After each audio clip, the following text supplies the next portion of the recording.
Yes, sir. As well.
What about you? What about our Form 700? I don't want to be getting fined.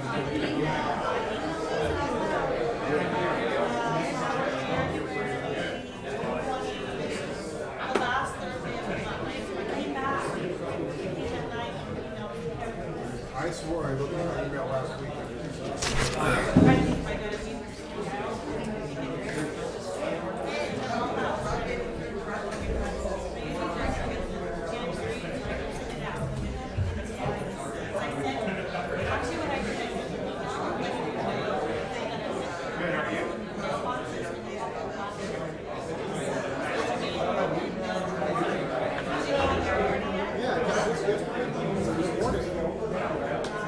Okay, then I'll go back and look again. I'll dig deeper.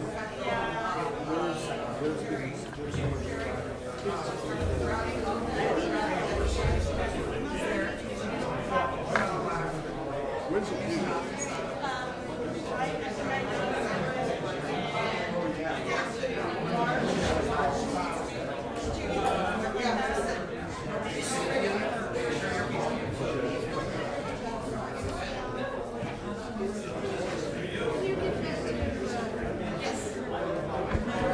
And there's one for Mr. Manager. On my email, it's Form 700, right? Yes, I never got this email. Not for me regarding the Form 700, letting you know it was in your box. You know what? I have been checking on that one. Let me know because I didn't. She needs to get that filled out before the. You have until the end of March.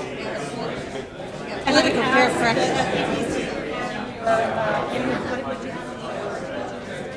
Said nothing. All you have to do is name change and on your Form 700. There's a place for that, and she'll make the notes when she. I just mail it to them. I'll bring it to you. Okay. I'll send it in to her. Oh, okay. All right.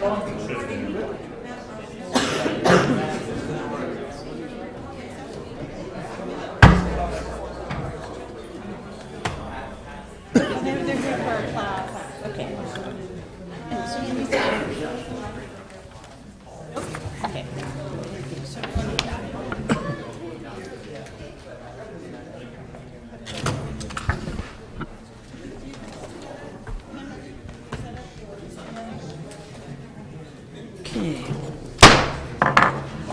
Call the meeting to order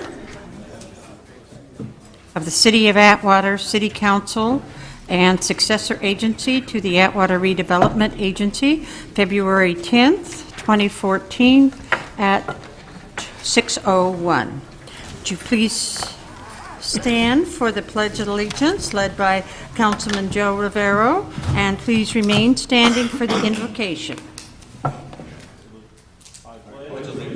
The flag of the United States States of America and to the republic for which it stands, one nation, under God, indivisible, with liberty and justice for all. Our Father, as we approach your throne tonight, we're so thankful that we can. And Father, we're here tonight. We've gathered together tonight, Lord, to take care of the affairs of our city. We ask that you give us wisdom and clarity.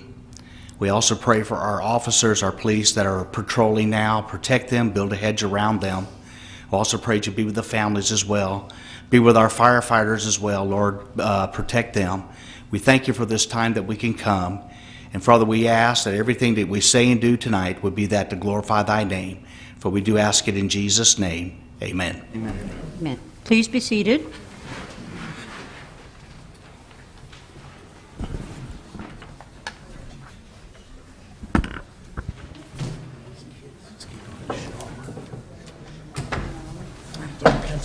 I do.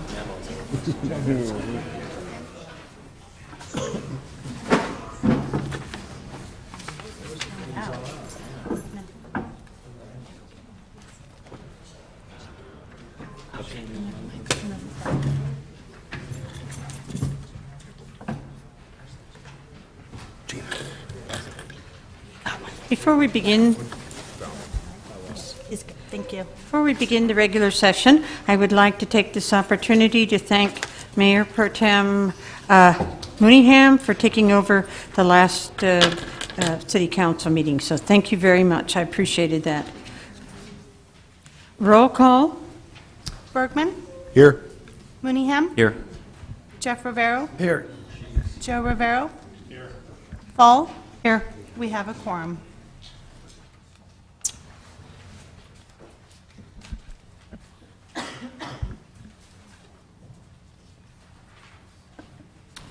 Approval of the agenda as posted or as amended. At this time, the City Council may remove an item from the agenda or may change the order of the agenda. Is there any City Council person who wishes to remove an item from the agenda or change the order of the agenda? Councilman Jeff Rivero. Yes, I'd like to make a motion to reverse the order of number 8 and number 9. I'd like to put 9 before 8.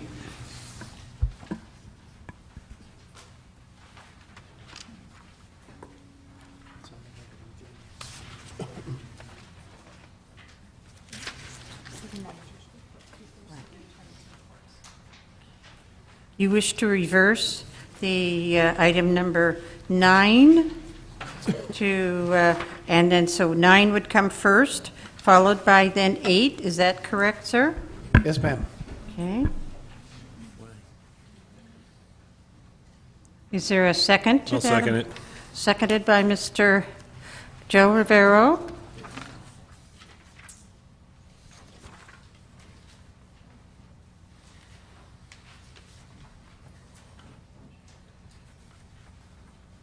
there any questions in regards to the motion that we have on the floor?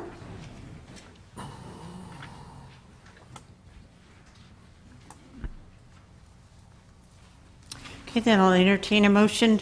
I'll call for the question. And we, first of all, let's read the question. Read the motion, please.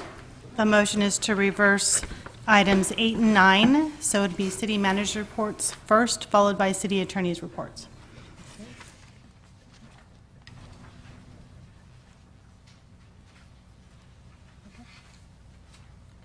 Any other changes or just? Is there any other changes to the agenda? Can I ask you a question? And then this is probably, but what is your reasoning for reversing the 2 items? Believe that the city manager's report is going to be our report from our city attorney. It's going to be from the finance director, finance consultant. Because I believe at last meeting I asked for a verbal report from our city attorney since there were some questions on it. So can I ask the city manager or the city attorney some questions or ask for a verbal report at beginning number 8? That's the reason I was moving them, so that we could get a verbal report from our city attorney who wrote the Measure H. That's number 8. He's going to be given a verbal So that'll be report. his verbal report, Nate? Yeah, his verbal report's 8. Right. Then the expenditure plan will be 9. Okay, thank you. And I'll go ahead and remove my motion. Okay, the motion has been removed. Okay, I'll entertain a motion to approve the agenda as presented. So moved. Moved by Mr. Berkman, Second the motion? seconded by Mr. Jeff Rivero. Any further discussion? Call for the question. Jeff Rivero, Yes. Bergman, Yes. Joe Rivero, Yeah. Mooneyham, Yes. Fall. Yes. Motion carries. Item number, Mayor or City Attorney's report out of the closed session. City Attorney, would you please report out for January 27th closed session and February 10th closed session? Thank you, Madam Mayor. And at both closed sessions, the listed items that are shown on the agenda were discussed by the City Council in closed session under the Brown Act. On all of the items that are listed, staff was given direction, but no specific reportable actions were taken. Thank you. Comments from the public. Notice to the public. At this time, any person may comment on any item which is not on the agenda. Please state your name and address for the record. Action will not be taken on an item that is not on the agenda. If it requires action, it will be referred to staff and/or placed on a future agenda. To comment on an item that is on the agenda, please wait till that item is read, and then please, immediately when that item is read and you wish to comment, please go to and stand behind Mr. Price so that I know that you wish to comment on that item agenda. To come, you have a limit, again, of 3 minutes, a maximum of 3 minutes. And our first person is Mr. Price. Surprise of all surprises, right, Mayor? Jim Price, 3467 Village Woods in Atwater. Thank you, Madam Mayor, City Council members, ladies and gentlemen. Just wanted to comment on the water situation once again. I noticed on the agenda tonight that it's not on as even a matter of discussion. Cities throughout the valley are taking action, and we need to take action at in this city as well. As I recall from a town hall setting meeting that we were at this past summer, as I recall, Dave Church had mentioned that 4 wells within the city were out of service for a variety of reasons, but they're, as far as I know, still out, and that's the way things are right now. It's no secret that the water level in the aquifer has dropped to dangerously low levels, and that there are farmers and other folks with wells on property that are having to drill deeper and at a huge cost. My concern is that the city is getting to that level as well. We're not immune from any of this. And I'm concerned that if we need to engage in a drilling type of a scenario, that's going to cost the city significant money, and sooner or later the money that goes into drilling is going to come to the citizens in this city. I really implore for the City Council to take drastic steps immediately and start looking at what type of water restrictions, rationing, whatever it takes. But it's all of our water, and we all need to, get in line with it.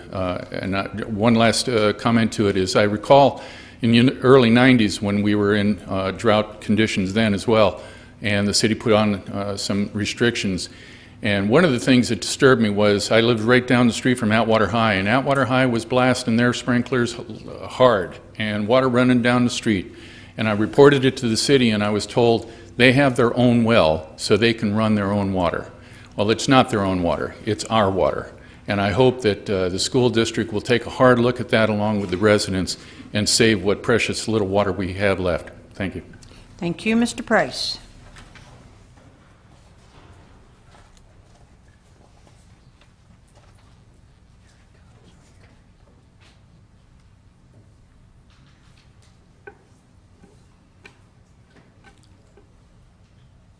Go ahead. Yes, sir? Mayor, council members, citizens, fairly brief. Excuse me, sir. Would you please state your name and address for the record? Yes, thank you. My name is Bob Calloway. Live at 5582 Winton Way, Atwater, California. Retired chief of police, 34 years service with the city of Atwater.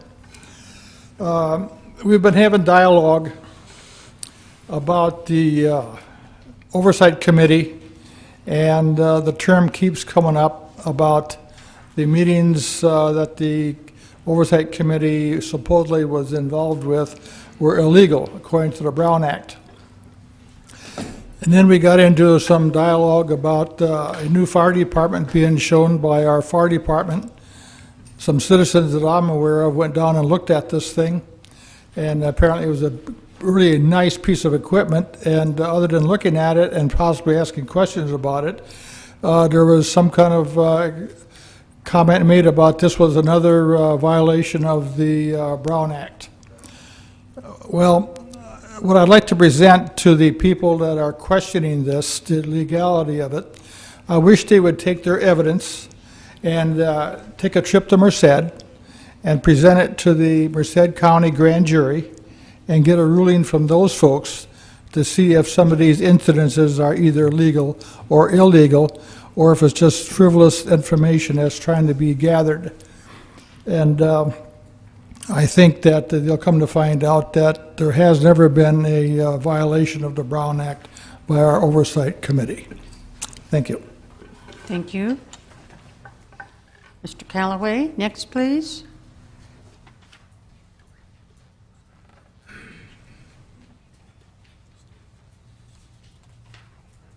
Seeing none, we will continue on with the next item on our agenda, which is the consent calendar. Notice to the public. Background information has been provided on all matters listed under the consent calendar. And these items are considered to be routine. All items under the consent calendar are normally approved by one motion. If the discussion is required on any item, that item will be pulled or removed from the consent calendar for separate action. Council persons, is there any person who wishes to pull an item for separate consideration?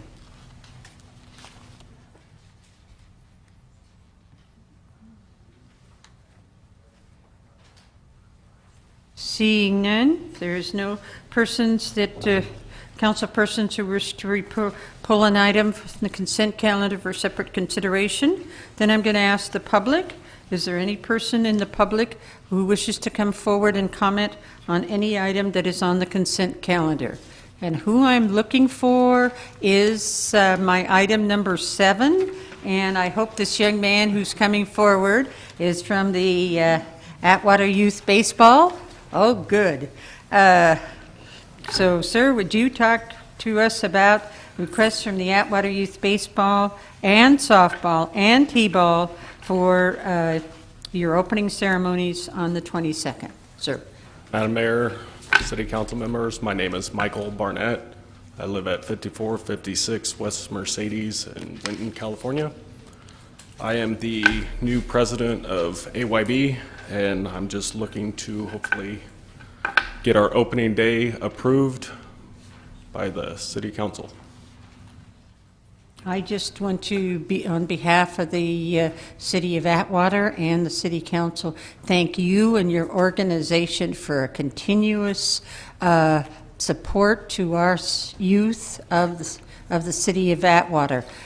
Job well done. I hate to tell you, but how many years, but it's been a continuous thing, and for at least for over 50 years that I've been here. And so we can't thank you enough for all of your wonderful support. Council, is there any questions that you have of this young man that that is not in your packet?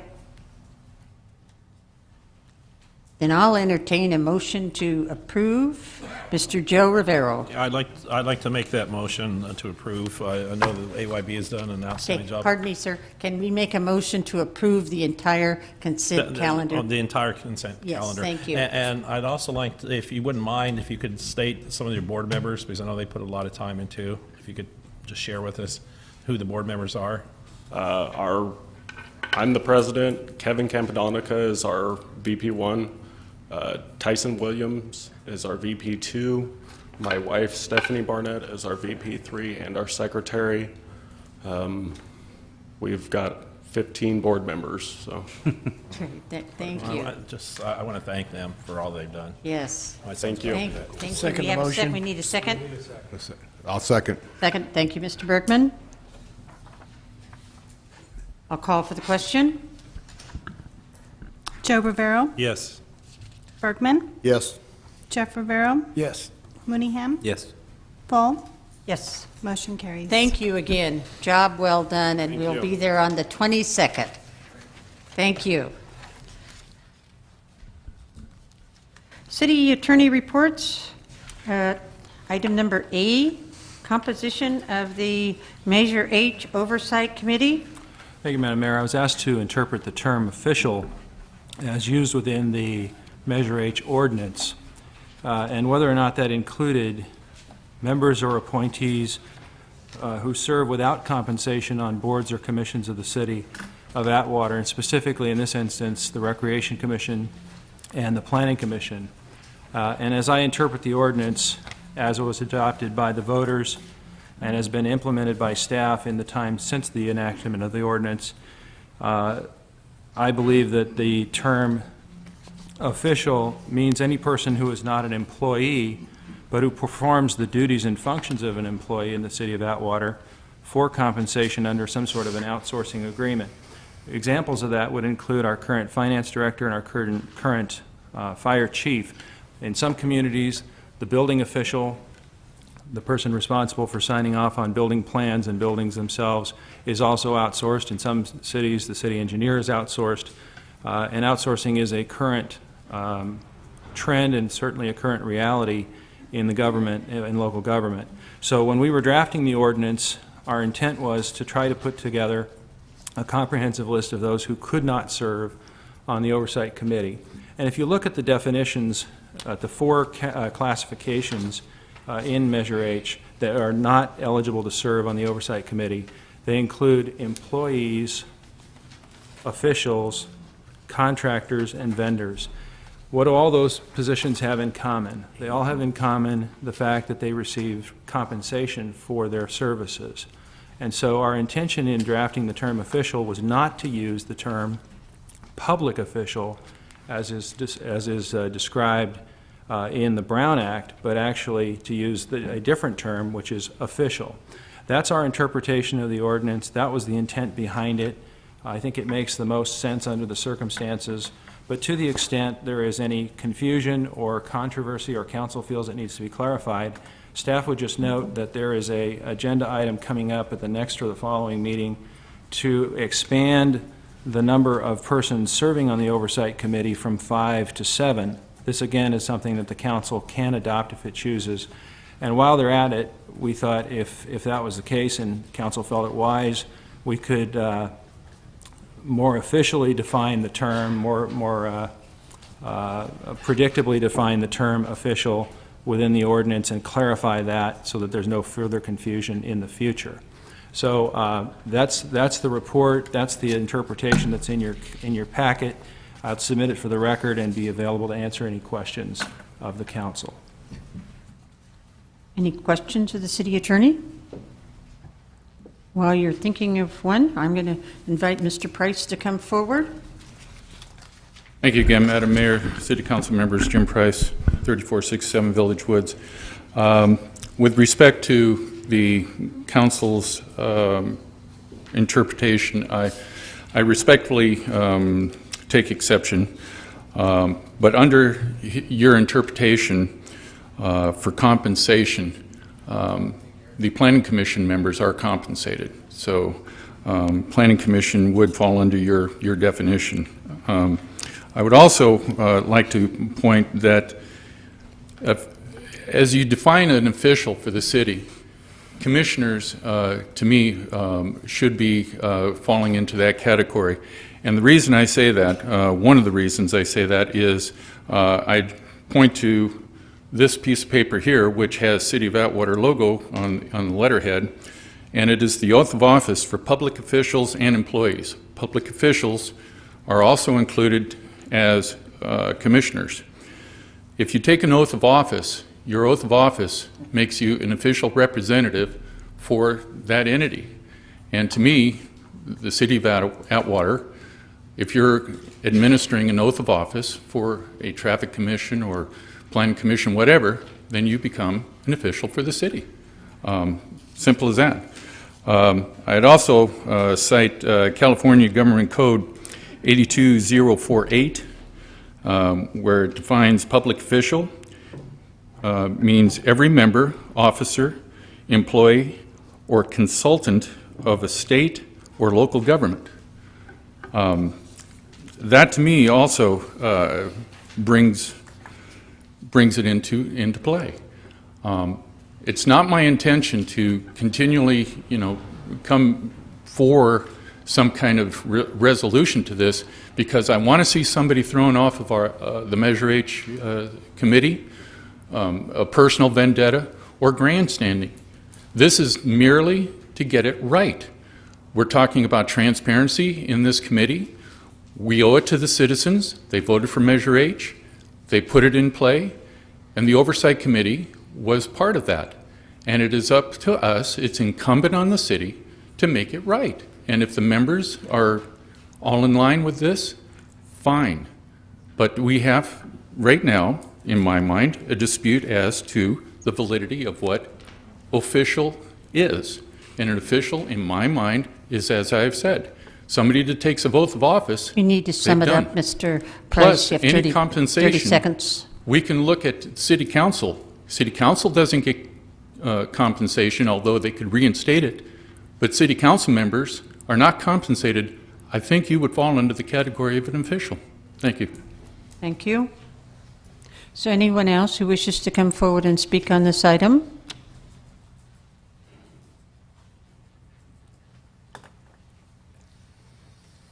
Mr. Lee?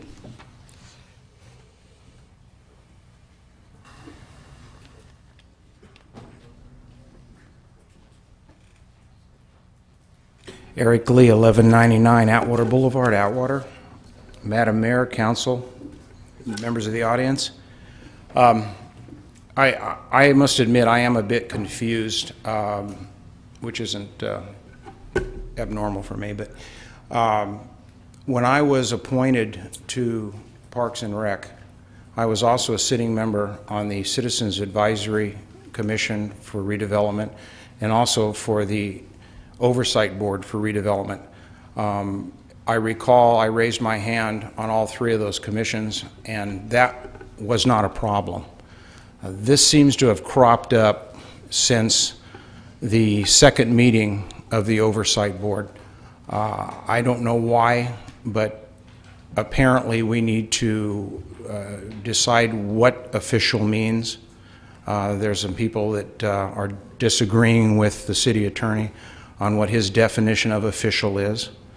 And I believe that as long as there's no conflict of interest, as long as someone wants to serve on a school board or any other capacity, they should be allowed to serve on a commission. I mean, I'm giving up my time to do this. I'm willing to do that, and I'm willing to do the job that 2/3 of the voters voted in, and that was Measure H. And we can't lose sight of one thing. Why do we have Measure H? Because people want oversight, and we talked to a lot of people, and we sold that vote on having an oversight commission. So I think it's important that we do come up with what official means and move this thing on. Thank you. Is there any other persons who wish to come forward and speak? What is the direction of the City Council on this matter?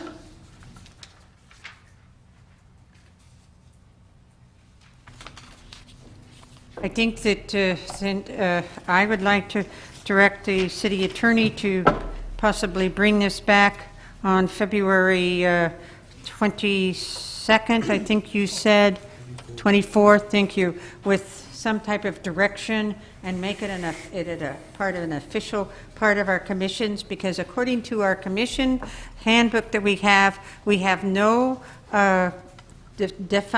definition of the number of people, how many times you can serve on each commission. You can serve on as many commissions as you want to.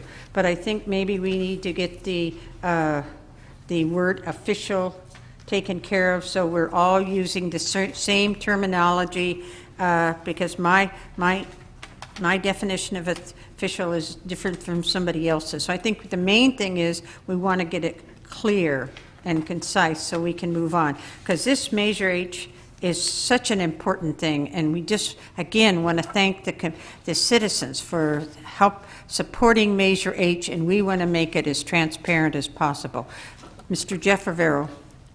Yeah, I was going to ask Mr. Terpstra if it's a possibility to contact the State Attorney General's office to get a ruling from them, or maybe a suggestion, because obviously we don't want to violate something where it says official and we have people serving in a capacity that they shouldn't be. And at the same time, basically my opinion is I want to put this Measure H back on track and send it forward. And as long as there's a cloud of suspicion or a cloud of uncertainty, I don't think we move as forward as fast. We have people voted for Measure H, and it wasn't overwhelming. 6 individuals would have flopped the other way. Measure H wouldn't have happened. So I think the worst thing that the city can do is sit here and wallow in cloudiness. I'd like to see some clarity. I want to put this Measure H on the track and get it moving forward. And I want to see boots on the streets, because that's why the people that did vote for it, that's why they voted for it. And like I said, it only passed by 6 people, which is about the hair on your chinny chin chin. So is there any way that we can get hold of somebody on the State Attorney General's to give us, hopefully uncloud this and move forward? City Attorney? Sure. I think it's important, given the importance of Measure H, that we clarify this. I don't think, my professional judgment and my advice to the council is that you do not need the Attorney General to interpret your ordinance. You need to clarify your own ordinance, and you have the power to do that. We are coming back at the next meeting with an ordinance amendment to increase the number of members of the Oversight Committee from 5 to 7. That's a proposal that is being made. Within that same ordinance that would modify Measure H, we could include a definition of official that, and it could give you a couple of different options for that, one of which would say that unpaid volunteer members of boards and commissions, and we could delineate which ones, are eligible to serve, but that employees and officials such as the fire chief and the finance director and those types of positions are not eligible to serve. So we have the power, you have the power as the council to clarify this ordinance, to make it abundantly clear, to eliminate future confusion, and I don't think it would take any further action from any outside agency, whether it's the FPPC or the AG or anybody else. So I think we can clarify this at the next meeting. Thank you. Mr. Mooneyham? Thank you, Mayor. I don't think anybody's doubting the importance of Measure H, but for the record, I'd just like to say it's a sad day for the city of Atwater when not only do we have to dedicate an agenda item to define the term official, but we're citing government code over people who freely volunteer their time to help serve the city of Atwater. And I think it's a sad day. I think it's being pushed by few individuals. And I would rather see people contribute to the city government in a positive way than throwing sticks and stones. Thank you. Mr. Jeff Rivero? Well, Mr. Terpstra, you're the one that put together Measure H, and I'm sure you didn't cut and paste this from some other measure. So I'm pretty sure you put your time and effort into it. But unfortunately, the unclarity of public official is causing us a problem. Mr. First off, I'm glad that the people... Excuse me, Mr. Jeff Rivero, but the city attorney said that we could take care of this matter ourselves. So that's what we should do, is to take care of it ourselves. If you feel after we do the ordinance that the ordinance is not effective, then we can possibly go to the Attorney General. But right now, let us respect our city attorney and let him do his job and answer the question, get it on an ordinance so we know who can do what, because our commissions and the regards to our commissions are very unclear. So this way we can make it clear, and that let us give him the opportunity to do his job. Thank you. Well, I will, under taking the question from Councilmember Rivero, just respond, and you can certainly elaborate on it as you want to tonight, but respond if it's not uncommon when you adopt an ordinance like this to have, as we go and implement it and live it out, to have issues that come up where we're not sure and we're not clear. This term is used in this ordinance. It's probably used in other city sales tax ordinances. It's probably used in other planning codes and in a whole variety of different contexts. And the beauty of this is that as a city council, the courts have many, many times confirmed that the city is free to construe its own ordinance in a common sense way. And that's what I tried to do in my analysis of this. But to the extent that there's still confusion and disagreement, and I can understand it. I'm not saying that the people who are raising this are completely wrong or that they have an untenable position, but I think the best reading of the ordinance is the one that I provided in your packet, and I think we can clarify it even further and put this issue to bed. And I think that's what we ought to do under the circumstances, given the comments that we've heard tonight.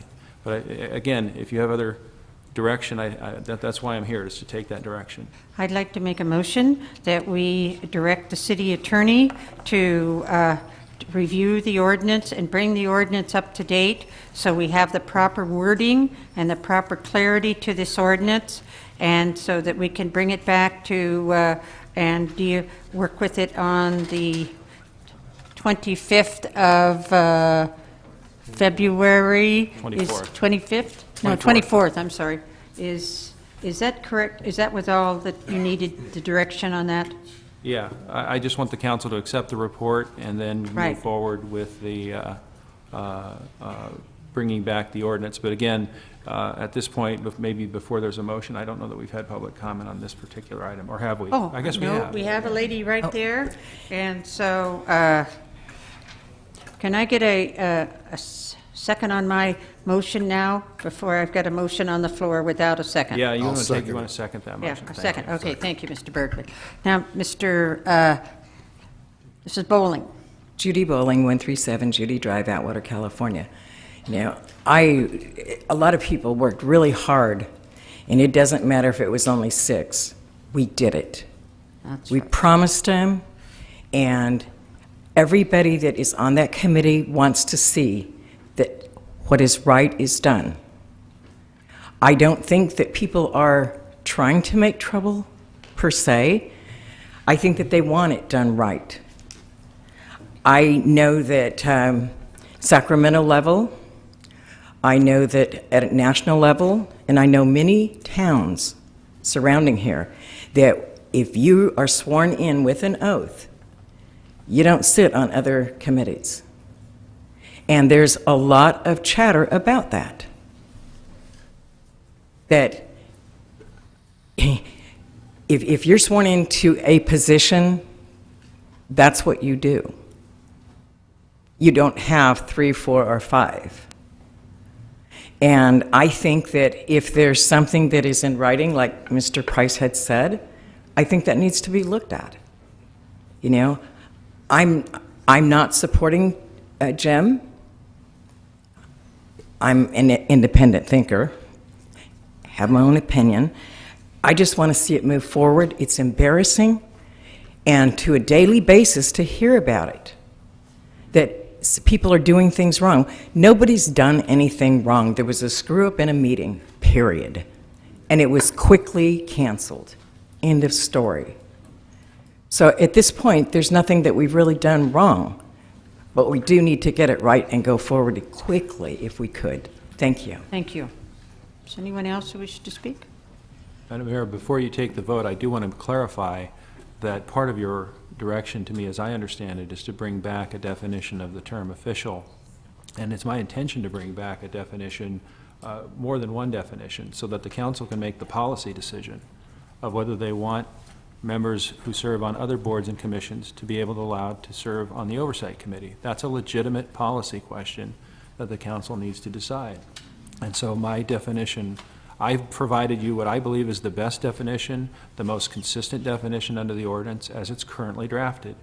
But if the council wants to change that one way or the other, to say that members on other commissions can or can't serve, that's within the prerogative of the council to do.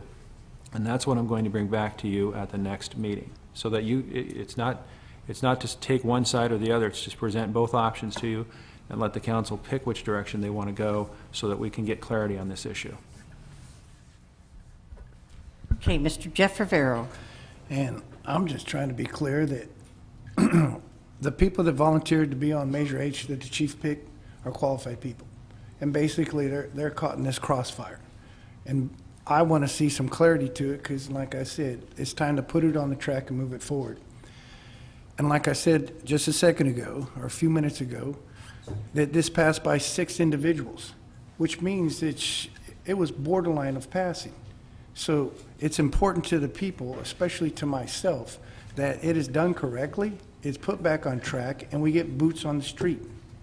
I'm sure the Measure H committee feels that way. I'm sure everyone in the town, now that it's passed, want to see the boots on the street, clarity, and moving forward. So that's what I was asking for. Thank you. Mr. Lee? You know, that's the second time you've mentioned it passed by only 6 individuals. Isn't that what this country is about? Do you want a civics lesson? Where can young people see the voting process work better than in a city where something passes by 6 people?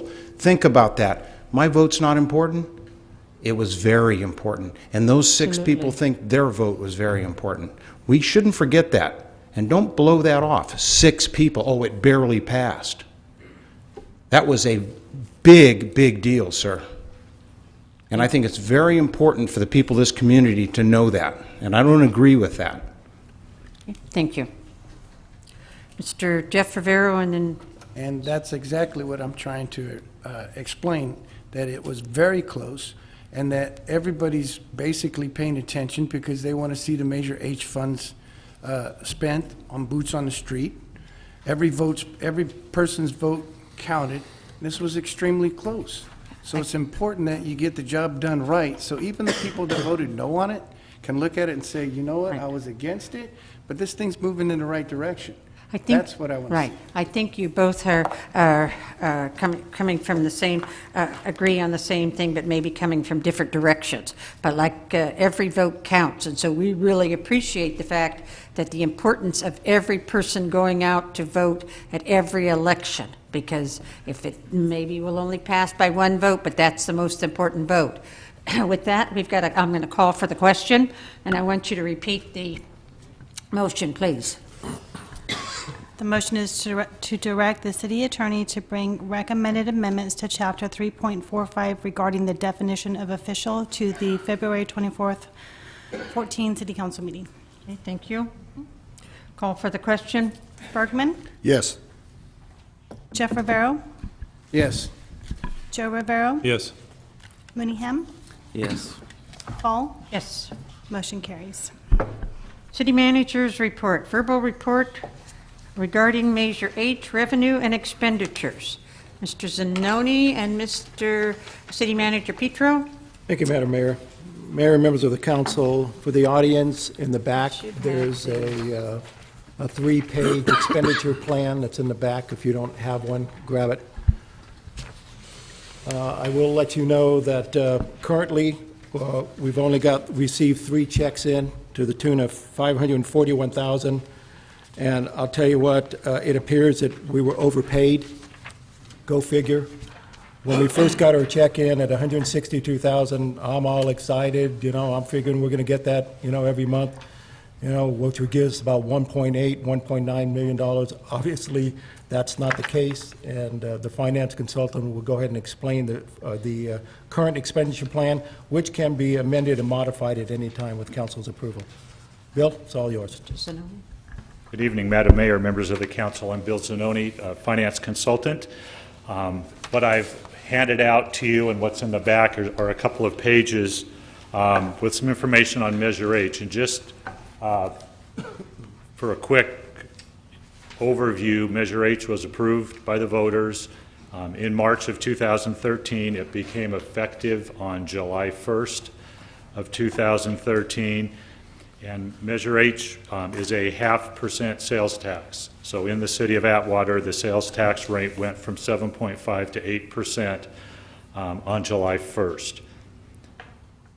As far as magnitude of dollars, on a $20 purchase, that amounts to an additional 10 cents in sales tax. The city also receives, it's on sales and use tax, so the city also receives funding under this tax measure for vehicles that are purchased outside of the city, for residents that live in the city. That money comes back through this tax measure. The way we get the money, I think, has caused a lot of confusion, and what I put in the couple of pages that I gave you is a chart. The way that we receive Measure H money, we receive it on a monthly basis. But the way the State Board of Equalization releases the funds is every month they give us an advance. So if you look at this chart, what I highlighted on here were the payments that we have received so far. There's always a 2-month lag. So the tax went into effect July 1st.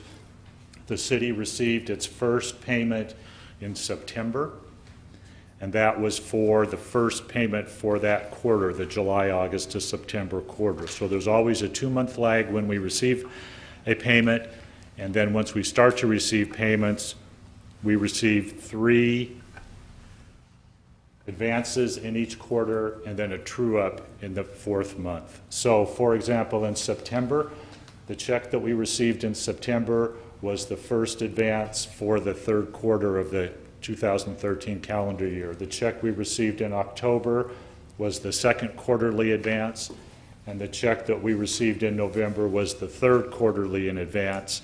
In December, on the bottom, December we would have received the first advance for the 4th quarter, which would be the month of October, and the true-up or adjustment to the 3rd quarter. So they're giving us advances 2 months, and then the 3rd month we get an advance and an adjustment for that quarter. So it's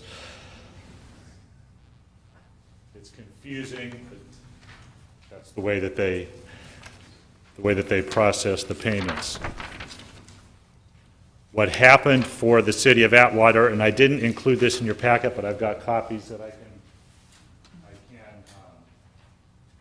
leave with you, is we received a payment in September of $162,300. That was the first advance for the 3rd quarter. 3rd quarter is July to September.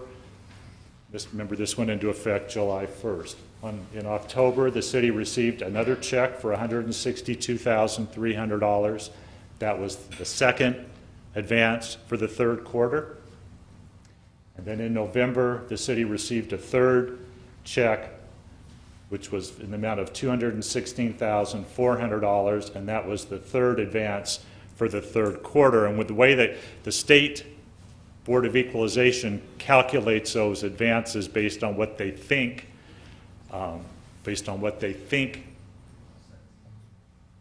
the city will be accruing in sales tax revenue. And then they go back after the 3 advances and adjust it. So what happened with this first with this first round of payments is over that 3-month period, they issued 3 checks totaling $541,000. So that's what we've received. That's what's sitting right now in the Measure H fund. When we received those payments, and we've discussed this at the Audit and Finance Committee meetings, those numbers seemed high. The initial estimate was that we were going to get about $1.3 million this year. When those checks started coming in at that level, it seemed much higher than the $1.3 million. So we contacted the state. They went back and reviewed their calculation formula and determined that they had made an error in their calculations. So where they had released payments to the city of $541,000, what they should have paid was $305,182. So they overpaid. In addition, we are charged a quarterly administration fee by the state for them processing these transactions for the city of $6,380. So during that first 3-month period, the first quarter, they overpaid the city $242,198. Okay? The way that they corrected that is the December payment that they were going to make to us was $92,400. They withheld that payment. The January payment that they would have made to us, which was the second advance for the fourth quarter, was $92,100. They withheld that payment. The payment that they would normally make this month in February, which is the third advance for the fourth quarter, they calculated to be $122,800. Because they had overpaid us $242,000, the check that the city receives in February will be about $65,100. That will correct the errors that they have made up to this point. They now have their record keeping correct, we hope, and we will start after this then receiving monthly payments. But every payment we get we get 3 advances and then an adjustment. But we should not have a situation like this again where they overpaid us by such a large amount. The adjustments typically are very small. So that's what's happened up to this point. Do we have any questions of Mr. Zanoni? We have found the individual at the State Board of Equalization that does these calculations, and we have her direct number, so we know where she is, and she's actually been very helpful and very cooperative as far as explaining what happened, and so I think going forward, she's going to be our new best friend. Or she's going to become We need one. Okay. Excuse me, Mr. Zanoni. Councilman Berkman has a question. Thank you, Mayor. My question, Mr. Zanoni, is this is not uncommon at the state level. How could such an error have taken place when this happens with several cities and counties throughout the state that they do up at the board? It was a clerical error that nobody caught. We caught it because we again, as we discussed at the Audit and Finance Committee, it didn't seem to make sense that this money, that the Measure H was generating this much revenue when the city's general sales tax was pretty flat. If we were getting $500,000 in Measure H money a quarter, that works out to $2 million a year. At $2 million a year from Measure H, the city's general sales tax should be about $4 million, and it's not. It's less than 3. So did you bring this issue to the board, or did they actually find it, or did you bring it to their attention? I called them and questioned it, and then they, and I don't know who found it first. I called them and questioned it, and thank you for your diligence, because had this not been caught, we could be in a real mess if this had gone on for too much longer. Thank you. So what we have done is developed a preliminary expenditure plan for Measure H, and that is the third page of the handout that is, that you have.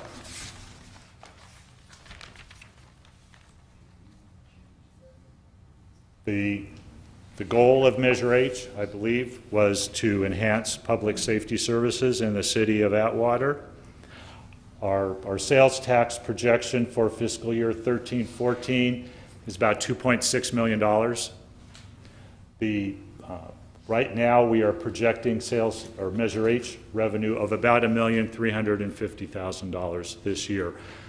We, at your last meeting, you approved an agreement with Muni Services. That's the city's, the consulting firm that analyzes the city's sales tax. They now have access to the state board records, and they are digging through those records right now. And I was hoping to have it by tonight, but I would assume within the next couple of days we'll have an updated projection from them. But my guess is we're going to be pretty close to the $1,350,000 this year. Any questions of Mr. Zanoni? Any questions from the audience? On behalf of the City Council and the citizens of Atwater, thank you. I wished you were around a couple years ago, but that's okay.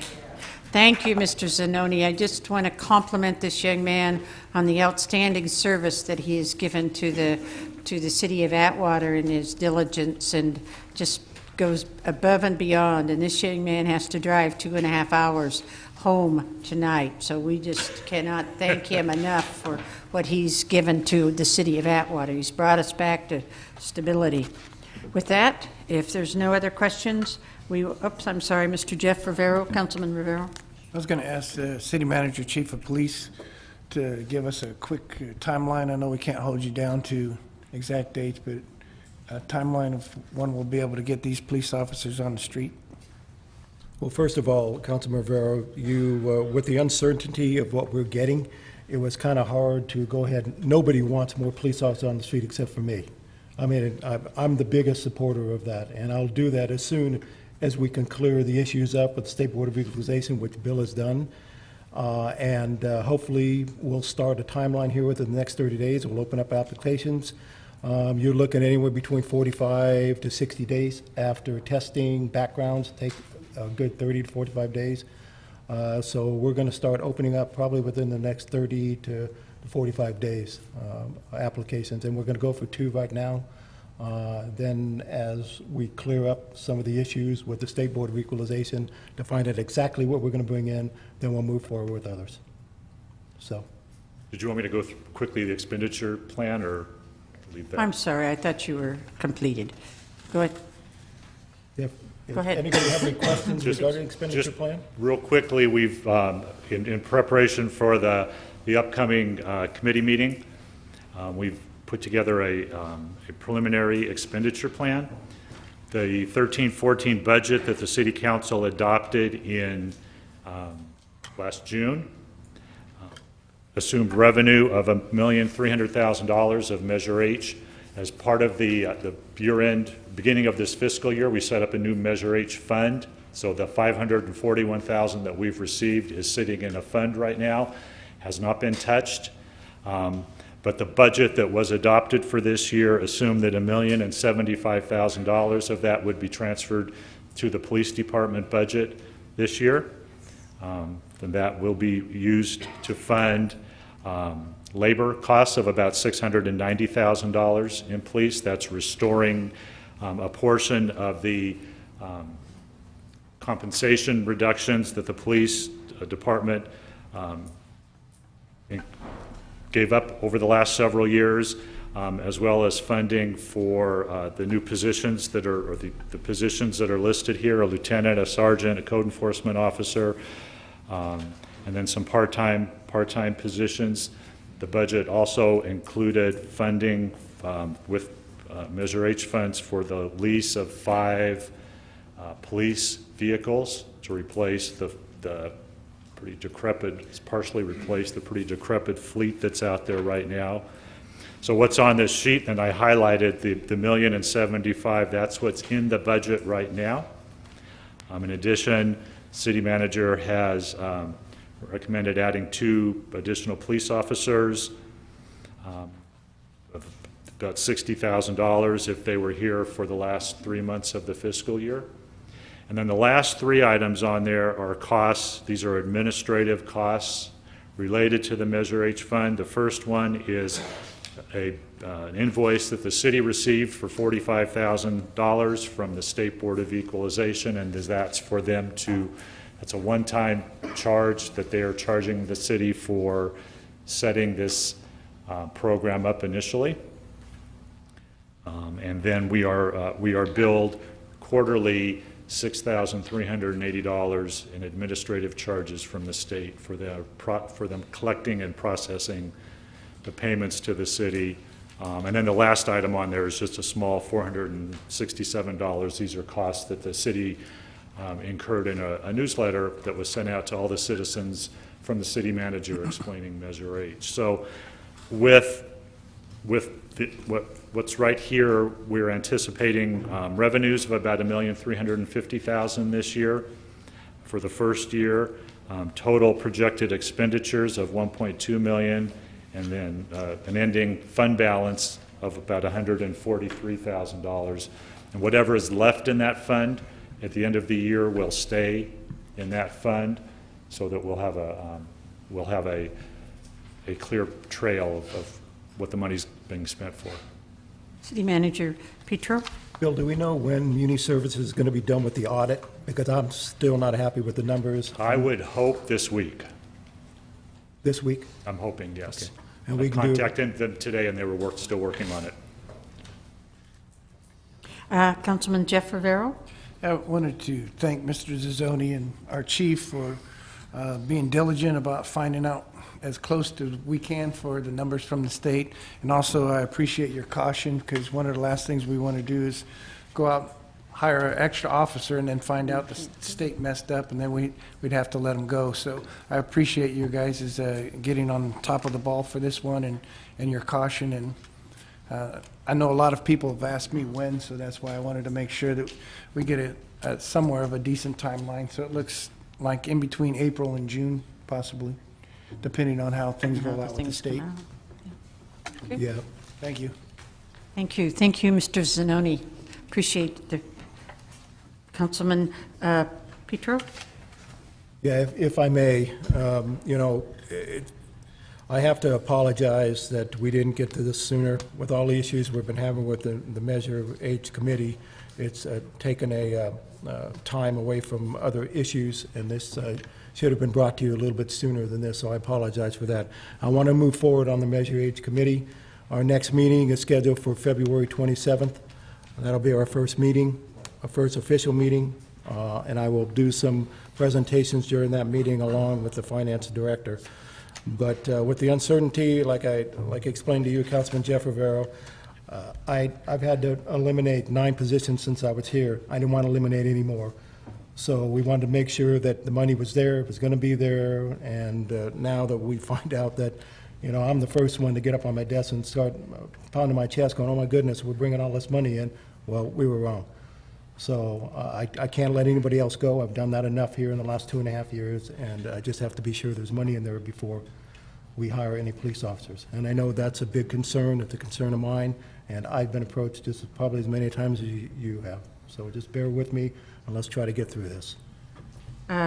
Councilman Jeff Rivero? I just wanted to say, that's one of the fortunate things as a city council member. I feel, at least in my heart, that our chief of police is also our city manager, so I know you're doing the best job you can with our police force. You put your blood, sweat, and tears into it, so I know people are anxious. It's not Christmas, but I don't blame them. it's the next thing. And I'm anxious too. I'm impatient. I'm Italian. Got no patience. I know you're bringing down the crime rate as best as possible, and we want those officers out there, and I know you want it more than anyone else, so I appreciate you for your timeline, your honesty, and your hard work. Thank you very much. Chief, okay, we have February 27th. What time and where is it going to be? Be 5:30, February 27th at 5:30 in the council chambers. Council chambers. So you're all invited to come. It's a public meeting, so. The meeting will be posted. And it Agendas will go out, excuse me, Right. Mayor. Agendas will go out to the committee members within this next few days. So please come, 5:30, public meeting, and of the Measure H Oversight Committee. With that, we will move on to item number 10, report and presentations from staff. And the first one we will have is from CAL FIRE Battalion Chief Pimentel.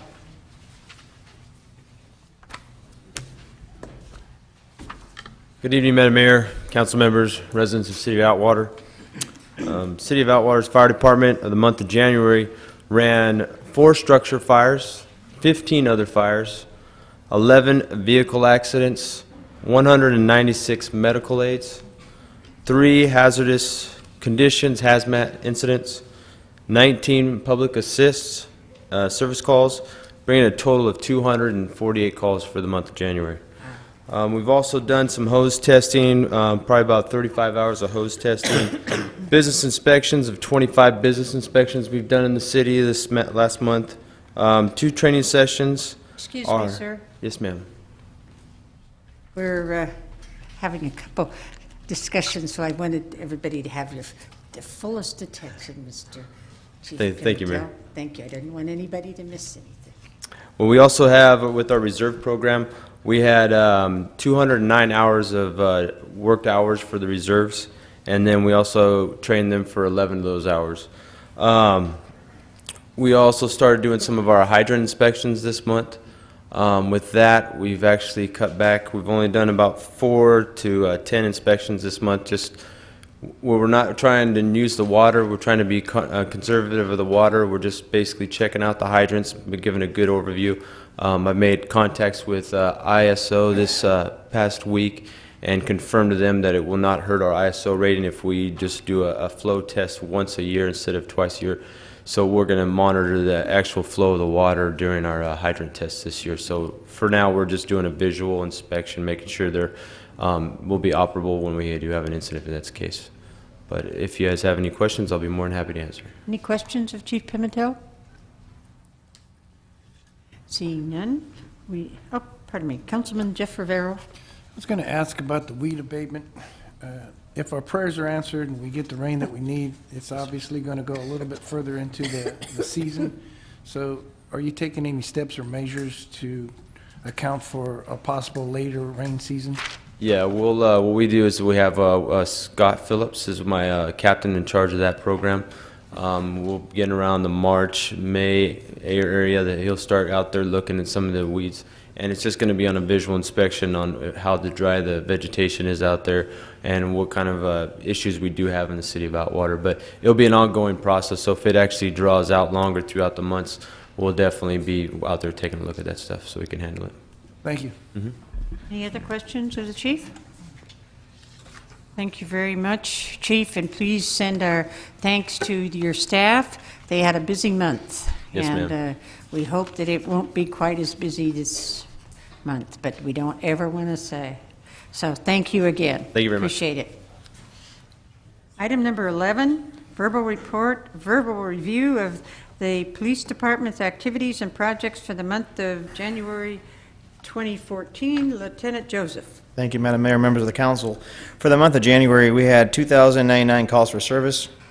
We had 142 arrests, 5 vehicle thefts, 18 assaults. We had 3 assault with deadly weapon reports, 6 DUIs, 6 incidents of domestic violence, reported 53 thefts, and 23 burglaries. The notable incidents for the month, we had a subject of a Royal Crown that was struck by a motor vehicle. Apparently this person wasn't satisfied, tried to strike him again, and fled the scene. Officers went after, and the subject was placed under arrest. We also had officers respond to a physical family altercation. During the incident, one of the subjects became very combative with the officers. Officers had to physically restrain him and take him to custody. We also had an incident where an officer was attempting to make a vehicle stop regarding a traffic violation. The subject fled. As a result, the pursuit ensued, and during the pursuit, it ended up over on White Crane Road. The subject was taken into custody, and the vehicle was a stolen vehicle out of Merced and had reported stolen property out of Atwater and Merced, and detectives are working that one as well. And it's been a good month. Our 594 reports, our incidents involving vandalisms have dropped significantly since Chief Pietro allowed us to put together a team temporarily, off and on, to go after the vandals. And also our incidents involving trafficking and gang issues. He allowed us to put another group together temporarily. And these guys have been doing really well in containing the city of Atwater has been very safe. Any questions of Lieutenant Joseph? Councilman Joe Rivero, followed by Councilman Jeff Rivero, followed by Councilman Mooneyham. Thank you, Madam Mayor.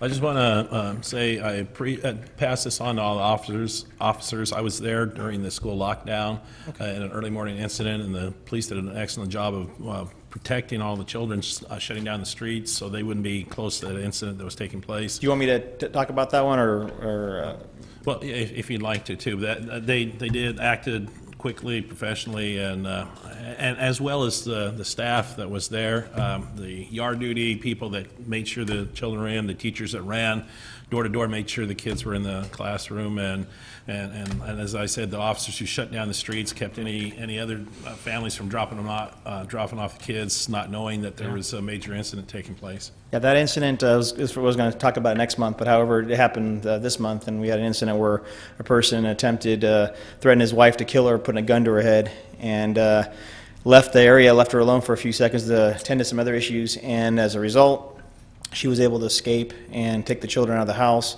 and called 911. Subject had 2 firearms. He was on methamphetamine for 3 days, hadn't slept. And the subject was reported being possibly suicidal. So officers did a great job. I mean, it was a perfect storm for them. They had Sergeant Wisdom was in charge of the TAC team over there and put a good team together to make entry and take the guy down. They did a real good job. Well, once again, thank you, and all the I'll let them know. Great job. Councilman Jeff Rivero, followed by Mayor Pro-Tem Mooneyham. I actually had a few compliments this last couple of weeks. 2 people from out of town said that they come into the city of Atwater to shop because they feel safer here. They don't have to get hit with panhandling and other activities. So I just wanted to, if you don't mind, convey that to the department. Definitely really will. appreciate that. Definitely And the other person was a senior citizen, and she said that sometimes she goes other places and she feels much afraid, but you guys have done an excellent job. So I just wanted to convey those 3 compliments to the department. Thank you, and I'll pass the message Thank you. to the men and women. Mayor Pro-Tem Mooneyham. Thank you, Mayor. First, to dovetail off of the comments by Councilmember Jeff Rivero. For many years, I've said that's one of the shining stars of the city of Atwater is that you can go into a retail establishment and you don't have to fear being hit up for change every time you turn around, and unfortunately that's a growing occurrence within the city of Merced. So just makes us look all the more appealing to retailers. The other thing I'd like to do is compliment Lieutenant Joseph and obviously our Chief of Police, Frank Pietro, article in the newspaper quite recently that was basically stated the city of Atwater's police force has a 62% crime solving history to it. And given the concessions the force has made, given the pay cuts, given the shoestring budget that you've been able to successfully continue operations, it's a credit to both of you and your force, and we all owe you a debt of gratitude. Appreciate it. Thank you, and I'll pass the message to them. Thank you. And while you're still there, Go ahead, Mayor. have the next item, Okay. Lieutenant Joseph, and that is graffiti. My favorite and subject. I hate to tell you about I know, graffiti. Mayor. I hear it from you all the time. Trust But I know, but it's even worse today, Lieutenant, because they hit us horribly. Yeah. You ask my friend Mr. Ferretta, wherever he is, that they Patrick's on my decided, side here. they decided to attack the community center, and they just kept on going. So, This issue was brought up by Mayor Pro-Tem Mooneyham originally involving our vandalism, how the city handles our graffiti abatement and that kind of stuff. So we did some research, and in essence, it's a long, you guys have the attachments to it, but it's a long process. And a lot of the stuff is kind of confusing, kind of bounces back and forth. We did a little more to modify it, and I'm going to ask for your suggestion, what you want me to do. In essence, if we get a vandalism call, an officer takes a report. Once the report is taken, it's submitted to, and you got to imagine sometimes you get 5 or 6 a shift. So they get submitted to our code enforcement officer who reviews it. And he then will go and try to locate the property owner. The property owner sometimes, obviously, does not live in the city of Atwater. Many times they live outside the city, and you have to try to locate them either through the county or through the city itself, to the planning department. Once you locate them, he sends a certified letter intent to have them to fix or paint over the graffiti or fix the items. And he has 5 days once he receives the letter confirmation to complete this mission. If they do not respond, at that time the chief of police or city manager can do an abatement process, and he can order at that time for us to go and the city to go and clean the mess up. The issue we have is, is the funding on it. We kind of discussed that a little bit more, the funding, how to pay for it and how to get reimbursed on it. And we're going to work on that. And again, that's something we got to talk about. And that's how the process usually goes. And then people say it takes a little time, and it does, because you'll have 5 or 6, maybe a day, a shift, and then you have to get the letters back, and then you got to handle them one at a time, and then sometimes those will get prolonged. And if they dispute it, and then they have a chance for, there's a process also regarding that through the city manager, and he handles that. Any questions? Do you have any questions of this? So, Or any City suggestions? Manager Pietro? If I may jump in here, I don't believe there's any fine associated if somebody does not clean up the graffiti in a timely manner. No. See, this is the issue that we have. We've been reviewing several of the other ordinances, and there's no teeth in any of these ordinances. So we're going to have to go back and revise about 30, 40% of our ordinances and put a little bit of teeth in it, because we're fighting with the property owners as we speak, because they're victims, understandable, and they don't want to, spend any money because they are victims. So unless we put some teeth in this ordinance, and that's what Lieutenant Joseph's looking for, some kind of direction where you want to go with this, so we can bring it back to council for your approval. We consulted, Chief had me consult with other cities and stuff, and did a little research and how they do it, and they're pretty consistent on, you either do it, get it done, and then they're fined. And if they're not fined, their process is done, and then their residence or their property is then fined via their water, sewer, or whatever, however they do it. It's pretty 1, 2, 3. We, like Chief said, we don't have that in ours that we can observe regarding that kind of penalty. We do have a process where the chief does, city manager, where if he can go back during an audit, and he can go out there and charge the city, the property owner, a fine to try to get reimbursed. But there's a process, a long process for that, and that's 1 page, is like almost 2 pages long. So, Mayor Pro-Tem Mooneyham? Thank you, Mayor. Yeah, we discussed this as a body several months back, and I think we all agreed that the one thing that was lacking was that the teeth in that ordinance that would allow us to actually recoup the expense.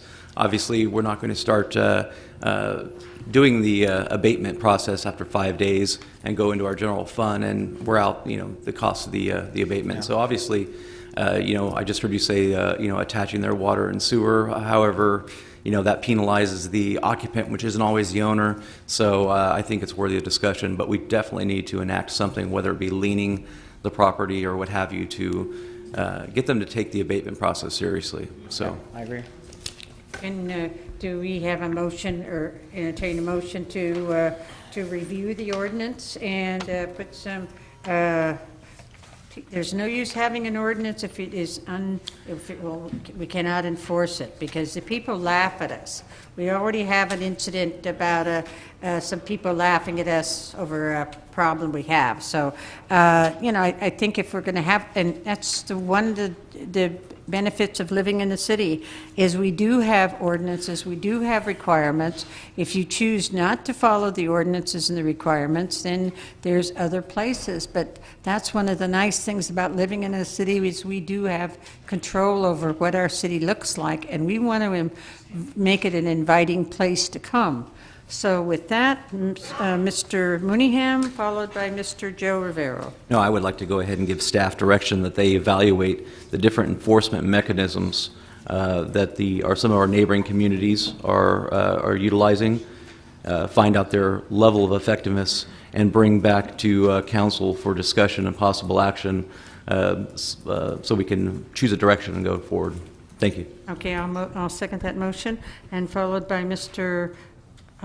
Councilman Joe Rivero. Yes, thank you, Madam Mayor. Yeah, I like to see more teeth put in it too, but on the flip side, the people we're talking about are the victims, and that's not really solving the problem, just saying, okay, you didn't paint it out fast enough, now we're going to sock you with something, and I agree, if it's not done in a timely manner, yes, but we need to be more proactive than just punishing the victims. I think what we need to do is start looking at other options too, in which I know we have one camera in the city, but to look for grants where we can have some kind of program in which we work with the businesses in the city and say, okay, your business has been tagged over and over again. We can provide maybe some of the citizens with some of these cameras. And so I like, as part of the motion, also include that other possibilities where we're proactive, where we're providing assistance to the victims rather than just punishing those few that don't comply. And I think that they need to comply, but we need to also reach out and say, hey, there's a problem here, let's go ahead and try to help you solve it. And also, as far as I mentioned grants before, if there's any kind of a grant that's out there, I'd like you, our mayor, to come back with something as far as grants for these special cameras that they have that take pictures. And from my understanding now, there's a lot of them that are fairly cheap. And if we can get a grant for something like that, we can eliminate some of the little individuals that come into the city, not necessarily all of them live here, but come in from other communities just to tag us. And maybe we can start profiling, getting the pictures, and I know you guys do a good job of that too, and start cracking down. Hey, you come into Atwater and mess with our businesses, you're going to be punished, not just the business is sitting there and say, oh, here's another $50, $100, $200 I got to pay somebody to paint out this graffiti. So I'd like to see us go ahead in that direction. So when this comes back, I'd like to see some kind of proposal going in that direction too, where we can, or the police can work actively with our businesses. Okay. Can you, is it all right to? Hey, I'll include amend my his- motion, Madam Mayor, to Thank you. include evaluation of current grant availability, and also that the graffiti abatement task force work with local business owners to try to alleviate the issue. Okay. City Manager Pietro, followed by City Councilman Jeff Rivero. Thank you, Madam Mayor. Councilman Joe Rivero, to your suggestion, we're in the process of looking at grants now. We currently have 2 graffiti cameras. Unfortunately, when they bought these graffiti cameras 7 years ago, they were obsolete. Story of our lives here in the city, so I can't find parts to them at all.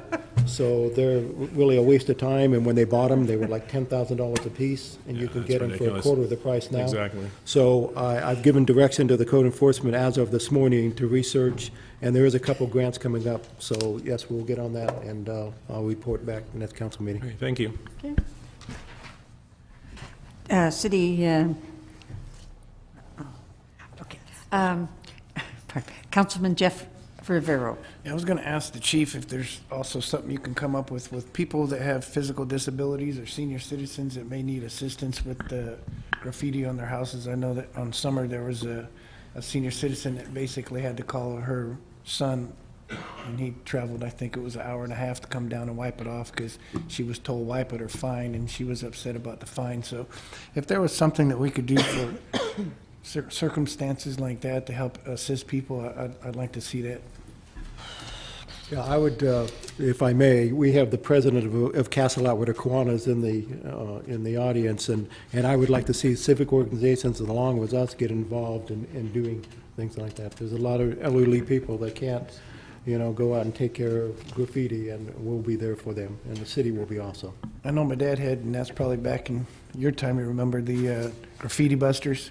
Maybe we can talk to high schools or some other nonprofit groups about helping our senior citizens out and have somebody answer a call for them. Great idea. Thank you. Okay, we got a motion on the floor. We have a second. We'll call for the question. Jeff Rivero, Yes. Joe Rivero, Yes. Berkman, Yes. Mooneyham, Yes. Fall. Yes. Motion carries. Okay, we're going to have a 7-minute break. So, recess.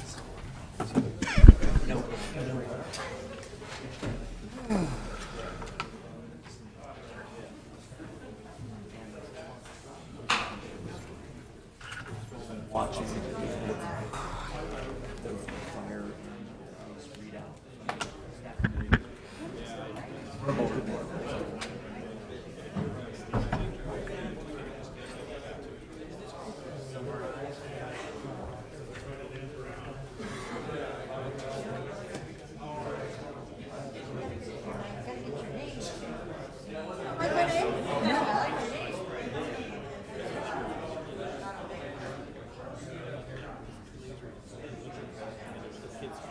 And so, I mean, that was the only little where they were all like, but they left it open. The kids came in because that would have put the kids in there. But I mean, it was good. They came in down there as teachers because they didn't know what they were like that. And I mean, because they could see the kids off out there, and so that lockdown was good. And when I got there, I said, "Songs."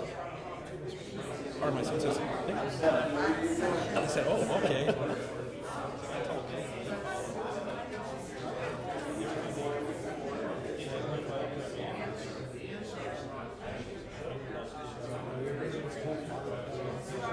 Oh, I know.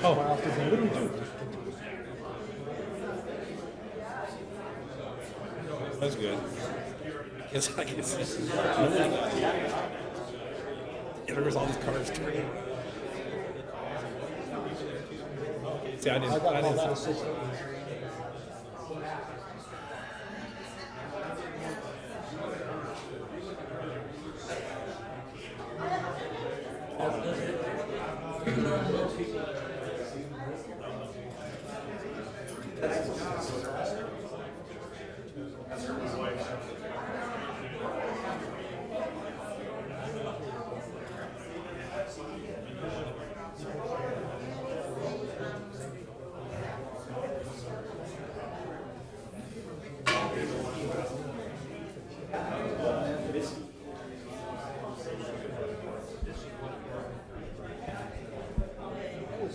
On my desk. You gave me that letter?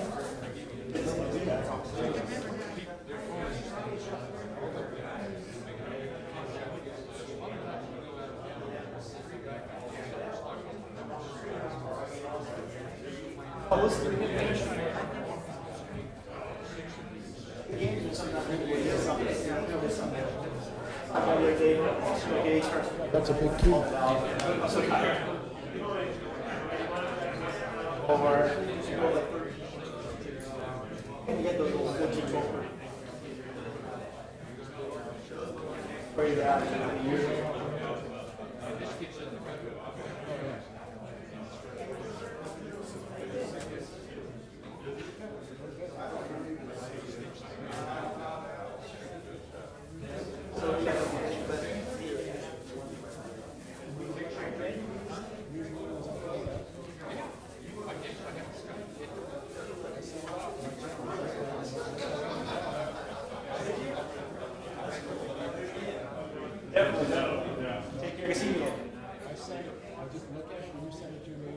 Then I send it on, so I don't even, I don't mess with it, so I don't know what.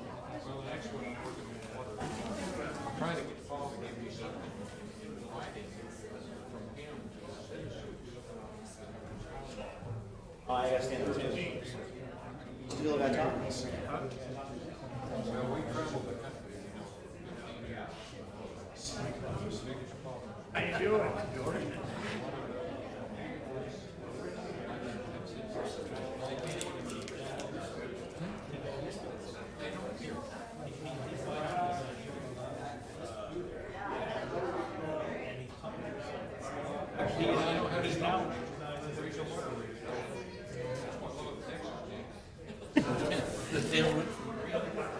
How are you? I've tried. I don't bug you. Thank you. Congrats for you.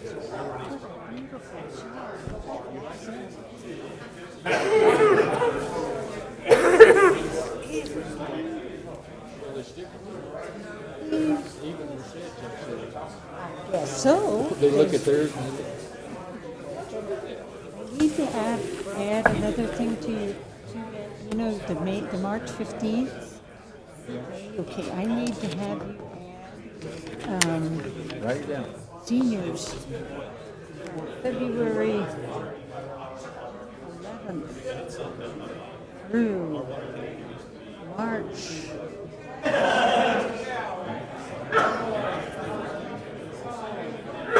Community. Community development, I think it is called.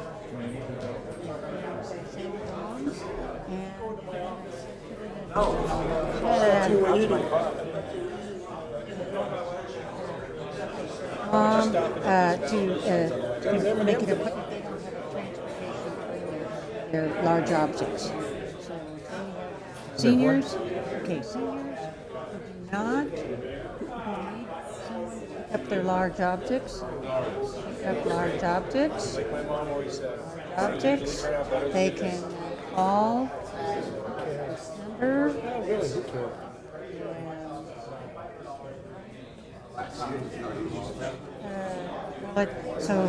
And they can call and make an appointment to go out and pick up their steps. They have to get their reservation in between February 11th through the 12th. And probably we're too late.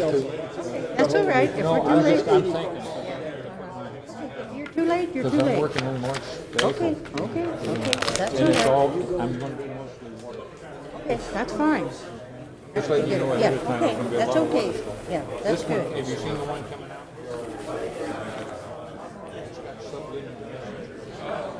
I wouldn't doubt that at all.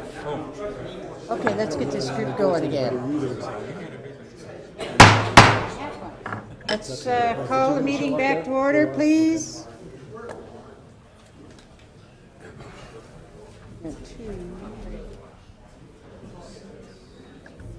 Mooneyham.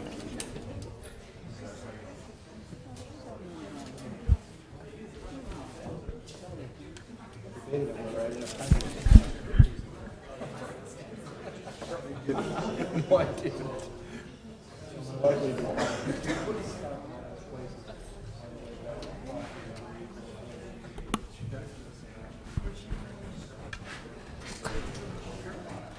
Call the meeting back to order at 7:28. The next item on our agenda is item number 13, designating Bellevue Road Pedestrian Safety Improvement Project as a Proposition 1B project and authorizing a budget amendment to the fiscal year 2013-14 and adopt a budget to appropriate funds. Mr. McBride. Thank you. Good evening, Mayor and council members. I'm happy tonight to bring this item forward to you. The city has received a couple of allocations of funding from the state under a program called Prop 1B. And as we put in the report for you, you may recall in 2006 funds were allocated by the Prop 1B transportation bond, which is a $41 million bond throughout the state for infrastructure improvements. And the city was fortunate to receive two different allocations. There was one for $444,000 and then an additional one which was for $410,000. The funding, as you might recall, has been used for the reconstruction of Buhack Road and the improvements. And we had a second allocation that's been set aside for the intersection improvement at Atwater Boulevard, Winton Way. That was to be used in association with other funds, primarily bond funds from the former agency for that intersection improvement project.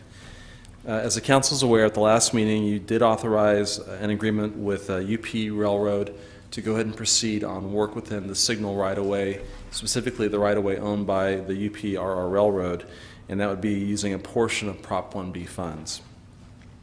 We know we can't finish the project down there by the end of the cycle. The end of the cycle is June 30th of this year. And so therefore, we need to find another project to allocate funds to so that we commit all of the dollars. If you don't, we have to write a check back to the state of California, and I really don't want to have to do that. We have been working and consulting with our engineers. Earlier tonight, you approved a contract for professional services with Friming, Parsons, Pecanino, and Quad. They are an agency here locally that does engineering and planning, And we've talked about projects can be turned around very quickly. And one of them, which makes a lot of sense and is desperately needed in the city, is improving pedestrian access. We have, for example, on Bellevue Road, a potential project, which I'm going to highlight for you, that has various intersections that don't have conforming ramps for ADA compliance. Tonight, what we're seeking for your approval is the designation of the project and the approval of the budget amendment. So there's two resolutions for your consideration. And with this would set in motion a process where we would very quickly and expedite developing plans for a proposed project. Keep in mind that the plans have to be developed, has to come back to the City Council for your acceptance. We have to advertise for bids, we have to go through the whole process, and we have to award and complete the project by the end of June. We're already in February, so we have a very short amount of time frame to do this. What we've looked at, these are match lines. This is Winton Way here at this location. This over here is close to the school, Elmer Wood. And then you have basically the school here, moving over to Central Bellevue, and then continuing on over. What we've done is we've highlighted on here, and I apologize, it is a little grainy, a little bit harder to see, but essentially wherever you have red, you have, actually, let me take a look at this, I apologize. The orange ones are compliant ramps. The red ones are ones that need work. The blue, and they are non-conforming of any type. The blue ones are already existing but need some retrofitting. So we've looked at this section of Bellevue Road, and past 5 corners, there wasn't any issues with any of the corners that we could find. So the project would address this area, basically from Winton Way near Schaefer Road. I know this was in your packet, but I'm not sure that it was in color. I don't know if you're able to see it or not, so we wanted to provide this for you and for the public tonight. The amount of money we're talking about is the difference from what you approved for the railroad contract and the $410,000. It's close to $130,000, and that should cover the engineering to do all the design work, develop the specifications, get the project advertised, and do the construction work. In the end, there may be some amounts left over. We could always look, if we do the estimates, if there's additional work that we can do very close by to try to increase the amount of work under the project to get it extremely close to that. But you always want to have a contingency if issues come up, you want to be able to address. Be more than happy to answer questions you have. I have a question. Yes. And that is at Elmer Wood.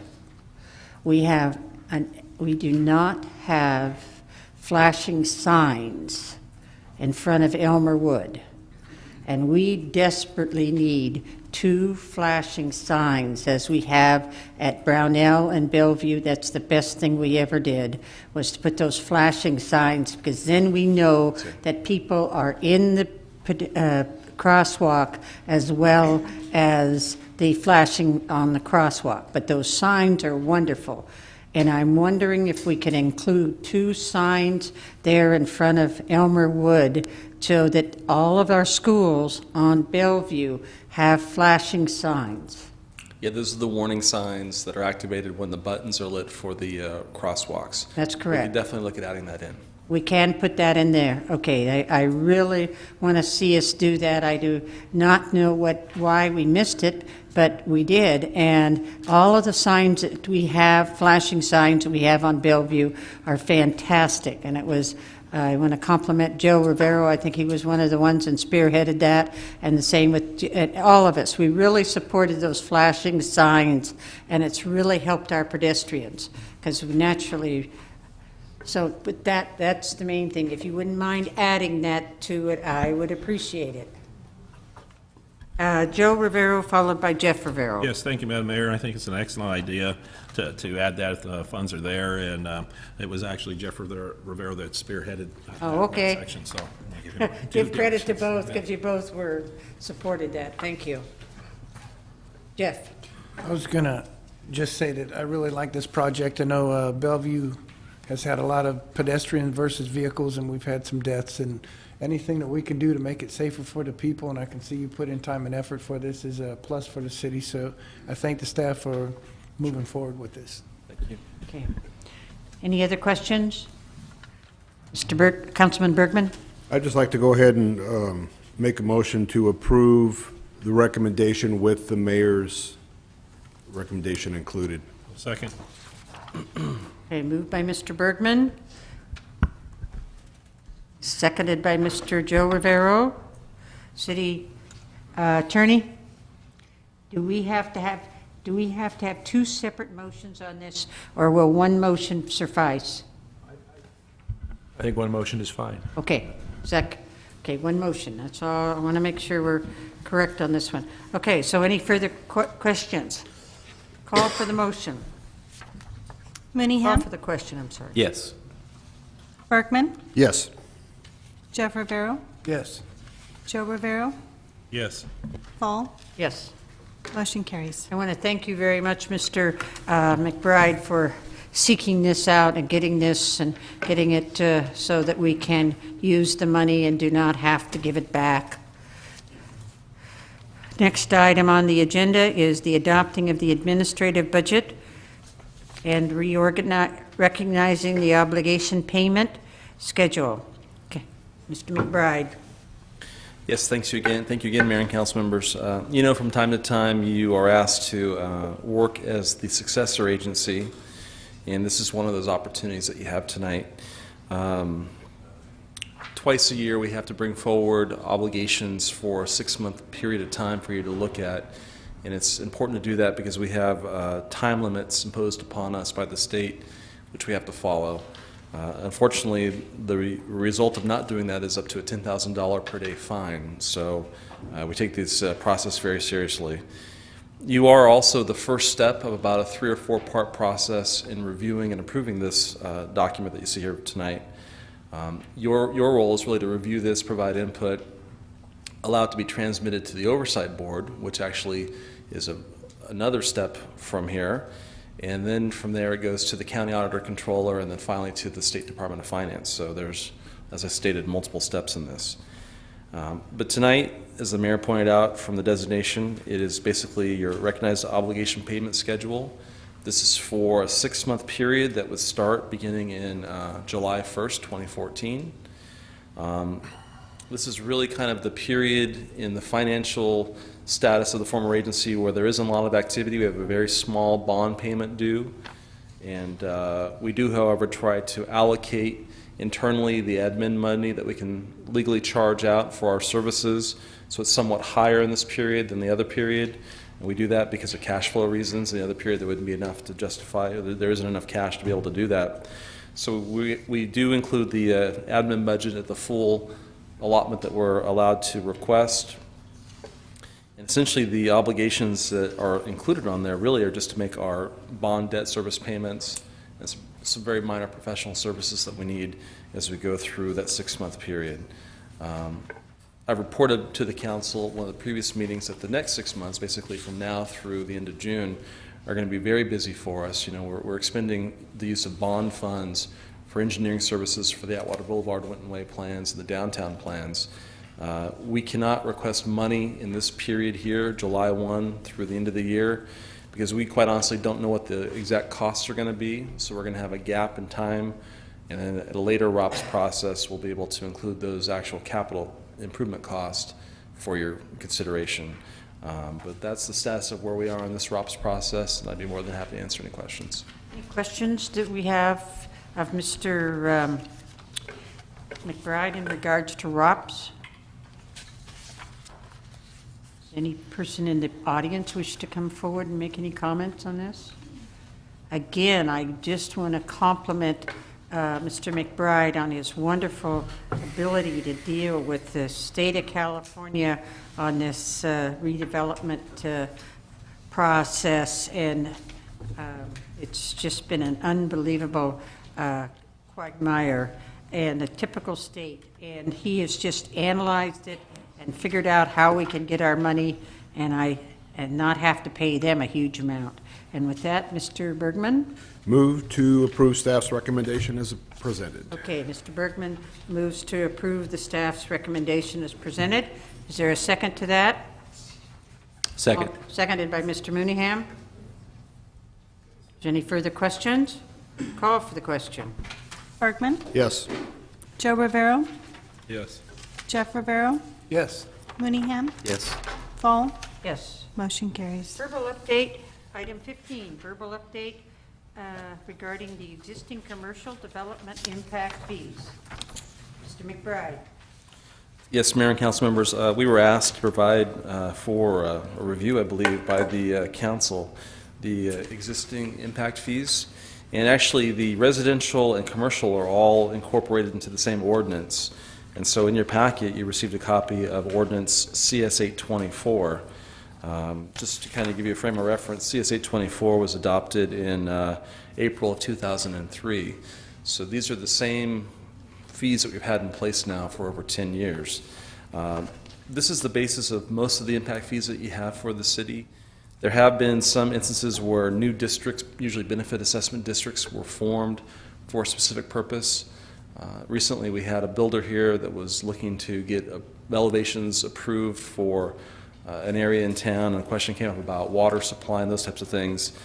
Just to kind of point out that this isn't all the fees. There are special districts set up in some community areas for specific needs. Like in that area, there was benefit assessment district set up for the water well, Avenue 2 realignment, and a couple other things. But this is pretty much the bulk of what you have. What this includes are your sewer connections, your water connections.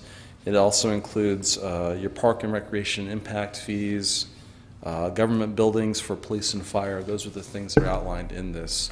So we're here for you to review it, and I guess we'll take any direction or answer any questions that you might have. Do we have any comments or questions of Mr. McBride in relationship to the updating of the existing commercial development fees, impact fees?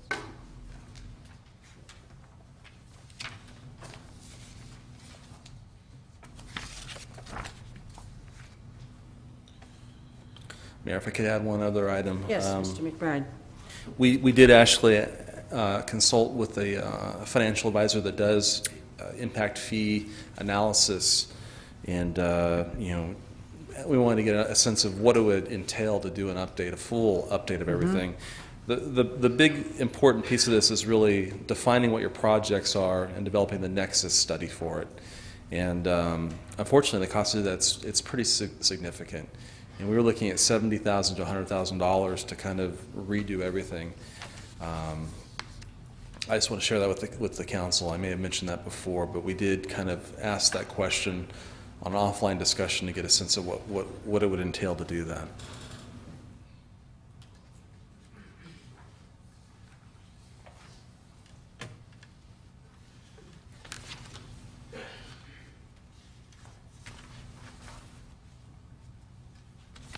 Do we have any comments, suggestions on this item? Or do we wish to just move on to the next item? Seeing no questions at this time, we'll move to item number 16. Update regarding CFD 9, number 1-90. Goodwin's memorandum, Melrose, Mr. McBride. Mayor, I was asked to provide information back prepared by Goodwin Consulting Group to kind of address the final couple of years of the life of the district known as CFD 190. That's the Melrose district in the Buhack area around the golf course. I know the council's very familiar with it. It was a district set up to pay for infrastructure to serve the area. And once the funds were accumulated and improvements were put in, and then the cost was reallocated to all the property owners in the area, and they show up on the tax bill. As the council is aware, they have been significant. In most cases, they were often very close to, or in some cases above, the property taxes that people were paying. And there was some help on the part of the city to do refinancing to try to reduce the interest rate and reduce the overall amount, and that has helped out. And then more recently, we've been successful to retake a couple of pieces of commercial property that the council's guidance has provided that we could sell those and use the proceeds to help pay down the debt. This last tax bill was one of the first, it's the first time ever, I believe, that the taxpayers in the area have seen a decrease because we were able to reallocate the funds that we needed for your obligations. And what this memorandum more or less summarizes for you is it provides you kind of a cash flow of where we are and where we look to be at the end of different periods. And nothing has changed from what we've been discussing with the community and the council. All the debt is scheduled to be paid off in August of 2015. There will be another decrease in the rates for the payers for the final tax year in 14-15. They'll see that in their 2 bills of that year. I believe one of them comes out, the first installment's in December. Second installment is usually by April. And Goodwin is doing a great job keeping on all this. We've been working very closely to keep them appraised of where we are with regard to the property sale. This year they allocated money towards that, which is why there was a reduction in the rates. In the final year, there's an additional amount that's remitted back to the city from the property owners. Plus, as we've outlined before, you also have the use of the reserve fund in the final year, and that kind of comprises a big piece of what's used to help reduce the rates down for the payers once again. I don't pretend to know all the specific details of everything in here, but I can try to answer some questions. The other thing that we provided for you as well, it was available and we wanted to include it, just kind of a little status on the district with regard to delinquencies. These seem to be in line with what they see every year, and there is a process outlined in the indenture and the way that it's set up where we do have to go after unpaying property owners, and that's kind of what the letter describes for you. But again, nothing in here affects the overall schedule that we're on. I think the most important thing is the last Melrose payment will be August of 2015. Yes, the last debt service payment we will make is August of 2015. The last property tax payment people will make will be around the April timeframe of 2015. So there's relief ahead. Okay, any questions of Mr. Mayor Pro-Tem Mooneyham? My apologies. Thank you, Mayor. For the benefit of the public and to refresh my memory, Scott, on finished lots that were residential lots that were within the Melrose district that have not been built out yet, how does that affect, what is the assessment on those finished lots? It's quite a bit less.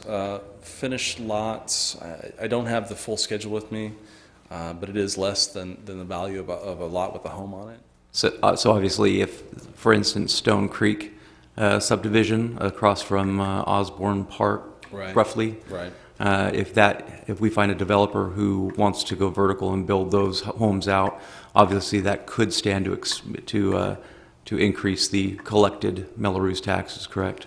It could. We're kind of getting into the territory now where when would it show up on the tax rolls or the supplemental roll, and I don't know that I have all the expertise in my head to kind of figure that out, but that could be the issue you run into. So we could run into an issue where the term of the bond is over and we come into the problem of how to deal with that. Once the bond is over, there won't be any additional levies placed on the property, so we'll cease collecting anything. So it's just a coordination issue. If the properties are developed within a specific time frame, and I believe it would be, I could double check with Goodwin, but I believe the date would be March 1st of 2015. Okay. That's kind of the cutoff date. I think that's kind of the way it That works. would be close, so, Right. okay. Any other questions of Mr. McBride? Councilman Jeff Rivero. Yes, I know we spoke about it before, but on the Melrose tax for 1-90, we were talking about creating a supermajority vote, so that way in the future that if the council wanted to extend it or increase it, it would have to come to a supermajority. So is there any way that we can put that together and have it sometime in the next 3 to 4 months? Because it's happened in Modesto and other cities to where they extended and increased the Melrose. And just as an added protection, we put a supermajority where to add or increase, to extend the Melrose, it would take a supermajority of the council. So you're talking about the present Mello-Roos that we have in effect now, It's slated to die. which is slated to die on August 5th of 2015, never to rise again. And you want to, I'm just getting it clear in my head. You want us to put a motion that we, if for God forbid that anybody wants to extend that thing beyond 2015, that we'd have to have a supermajority to do that? Is that what you're asking for, sir? Yes. When we had our Mello-Roos meetings, there was some concern that would happen in Atwater or happen in Modesto would happen in Atwater. And so I'm bringing that suggestion to the board. It's been talked about a few times in the past, but what it would do is that what happened in apparently Modesto is that they extended the Mello-Roos to pay for some things, and I'm not clear on what those things were, but just as a safety valve, if we had a supermajority, then it would take basically the full council to extend it. And there, at this point now, we're getting from Goodwin and Associates that there would be no reason to extend it or increase it. Right. So basically, everything's online. I know there was a little bit more of a delinquent problem from last year, but if the property sells or eventually gets foreclosed on, that comes to the city anyway. That's what the county representative told us at our meetings.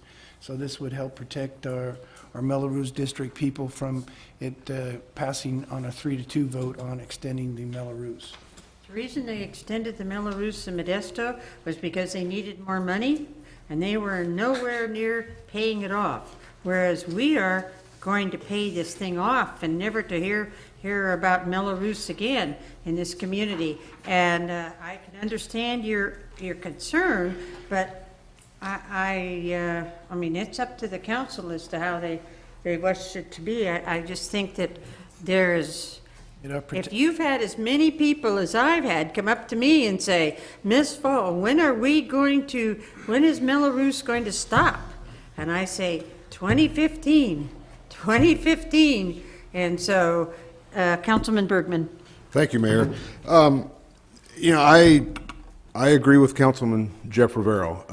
We do have an election coming up. We've got a majority of the council that is up for re-election.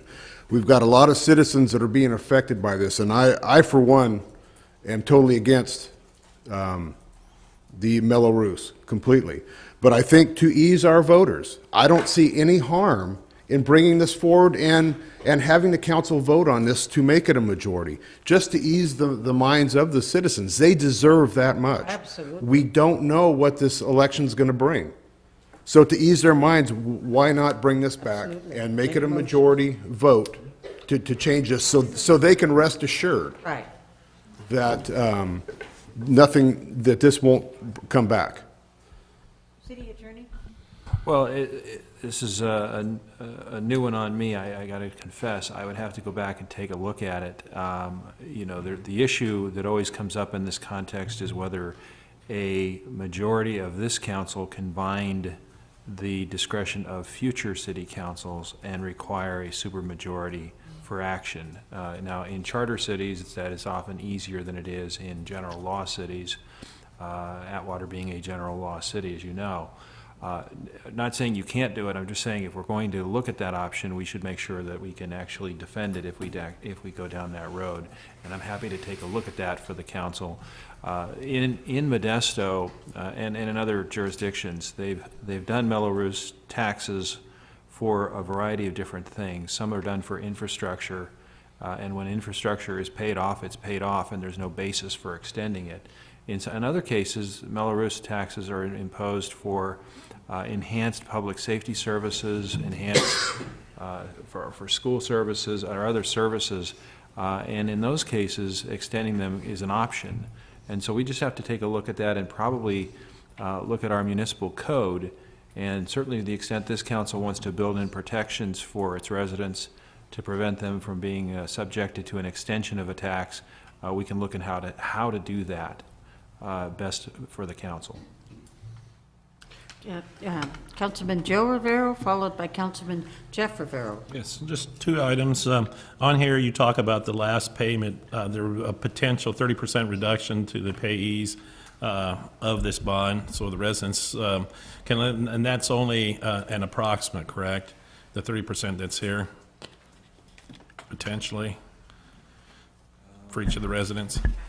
I took a look at the calculations, and it looks to me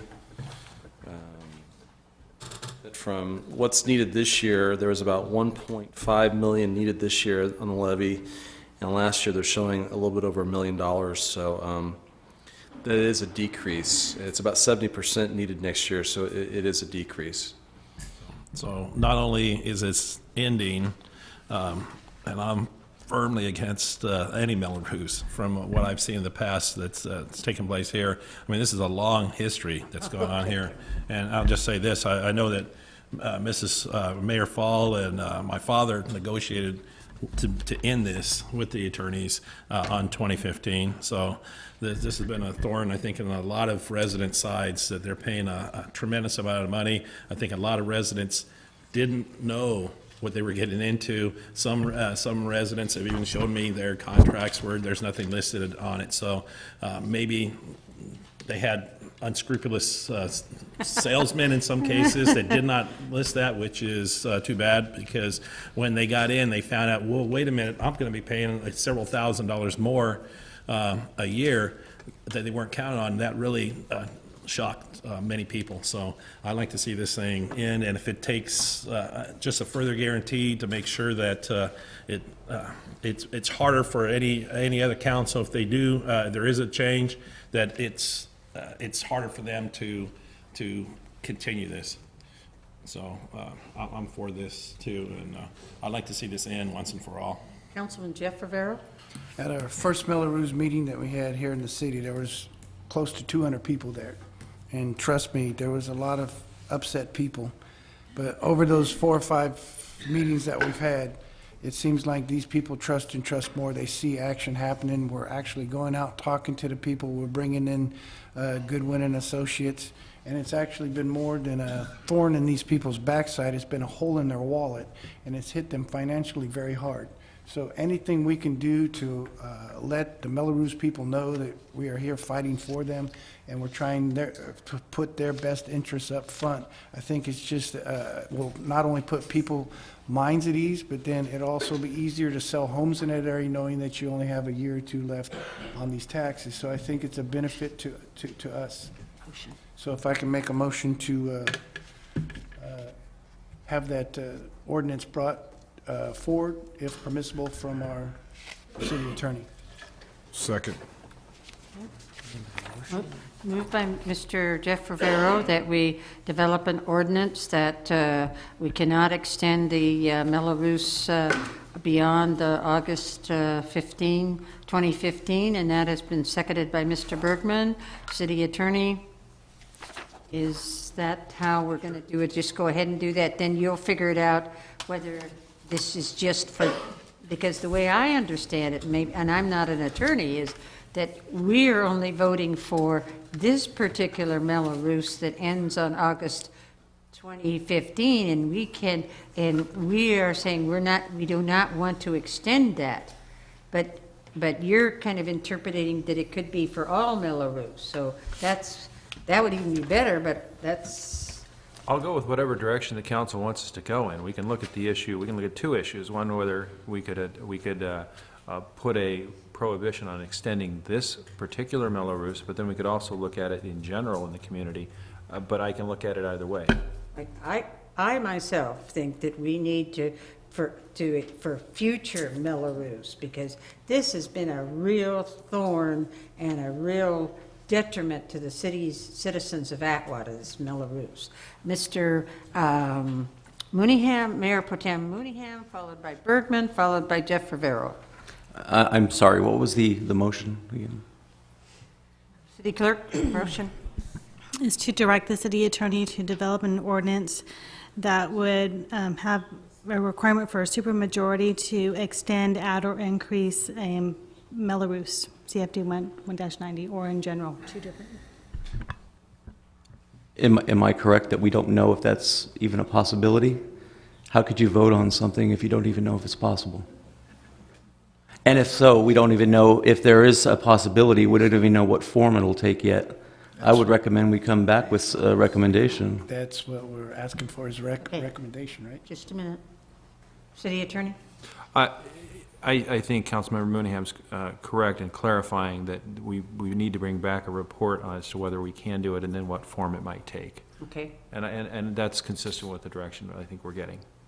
Okay, so Councilman Jeff Rivero, do you want to change your motion to have our city attorney investigate this and then bring it back? That's what I'm asking him to do, to investigate, bring Okay, it back. that's what If he can do an ordinance, he'll bring the ordinance. If not, he'll explain why we Okay, can't do the ordinance. that's why And then also, I'd like your plan B with future Mello-Roos. Yeah, right, but I just wanted to make sure, because I was. Yes.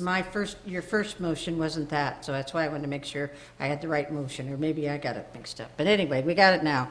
And Mr. Berkman, you're a second on that? Yes, ma'am. You agree to the way it's now worded? Yes, ma'am. Okay. Any more questions? Call for the question. Berkman, Yes. Jeff Rivero, Yes. Joe Rivero, Yes. Mooneyham, Yes. Fall. Yes.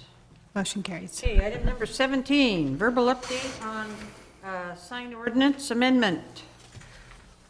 Mr. Community Development Director McBride. Mayor and council members, as you recall, we had brought forward some proposed changes to the municipal code under Chapter 1769. That's your sign regulations, the zoning code. And you had asked for us to get some involvement from the chamber in this and get their feedback. I wanted to report back tonight that we did have a chamber coffee. We did discuss the issues. We had a good hour-plus discussion with the chamber members. You had some of the planning commissioners in attendance to hear what the chamber members had to say. And I've followed up with talking to Ms. Connie Hunter about possibly getting something in writing from the Chamber Board of Directors specific to the three areas that we thought were very, they would have a lot of issues with or concerns about. That's the air dancers, the human billboards, and some of the use of temporary signs. Those are kind of the three main things that we're looking to add to the code. The rest of it's pretty minor, and it's just basically taking out some inconsistencies, but those would be three new types of signs that would be clarified as being prohibited signs. Obviously, a lot of this has been a concern because we've seen a dramatic increase in the use of temporary signs all over the city.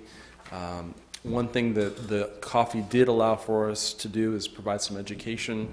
I think most of the businesses were not aware that those types of signages actually require a free permit issued by us. It allows us to look at the purpose of the signage and also spell out the term of it. There's actually code sections that talk about the limitation of what it could be used for and the limitations of the term. And unfortunately, no one's following that, which led into a couple of areas of discussion which I think are very, very relevant with the chamber. They felt that no matter what we do, whether we add changes or keep the sign code the way it is, it comes down to better education to the businesses. They don't simply know what our requirements are. And I'm open to the chamber and I'm open to the public and the council how to get the word out better and how to get them more aware of what the issues are. And the other thing that they stress too is that no matter what your code is, the way it is now or if it's changed, we have to strengthen how we enforce the requirements. And so those are kind of the two main things that we walked away with from that meeting. I'd be more than happy to answer questions the council has. First, I'd like to thank you very much, Mr. McBride, for inviting the public and the chamber and everyone to the meeting on, in regards to this. I think this is a good step, and I do thank you very much for doing that. And I also want to thank our chamber president, Connie Hunter. She's been out working on the sign ordinance and meeting with the different store owners and that type of thing. So thank you very much. And Mr. Mayor Pro-Tem Mooneyham, followed by Councilman Jeff Rivero. Thank you, Mayor. I'd like to first and foremost thank the Planning Commission. I know they've dedicated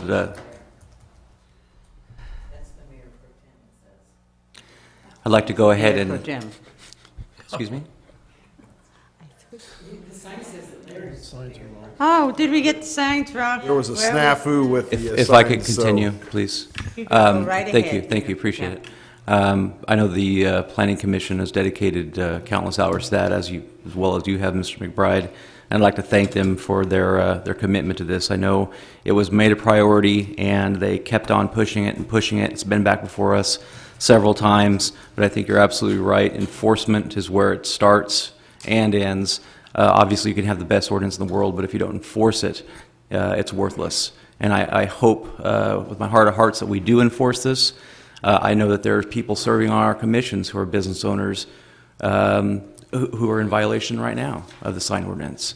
And I hope that when that's brought to light through education and also through enforcement, that we'll get better compliance, especially along our scenic, our corridors.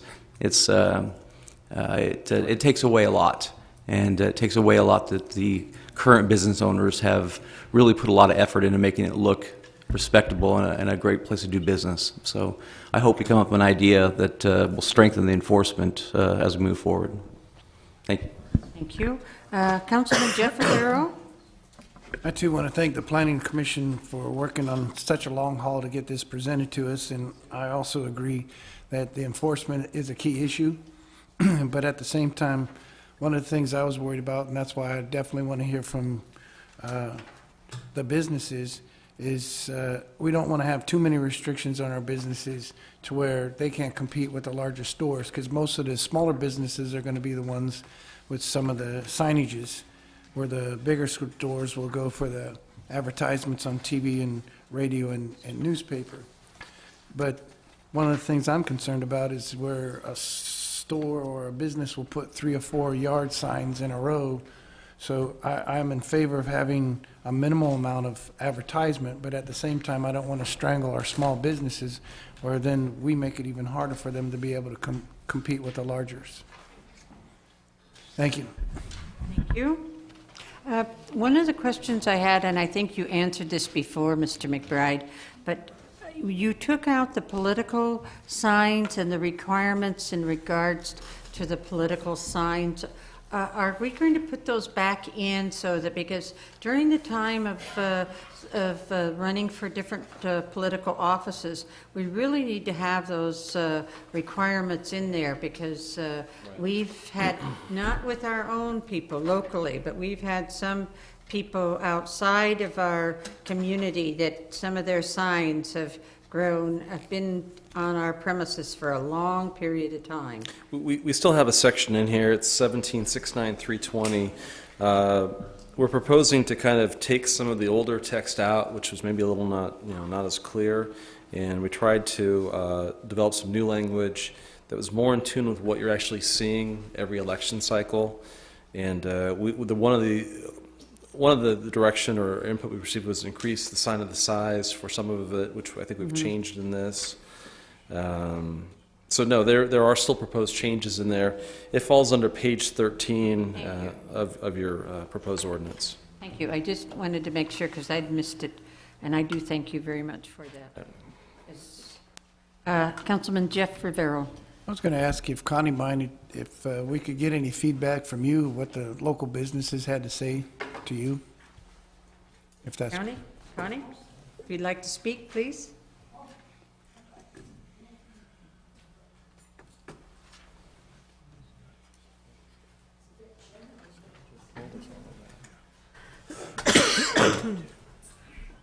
I'm Connie Hunter, represent the Atwater Chamber of Commerce. Thank you for having me speak.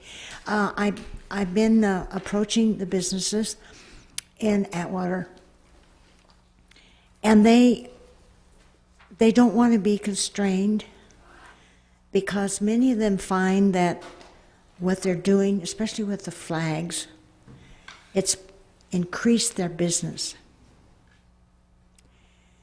They are willing to negotiate, do something different, maybe time frames,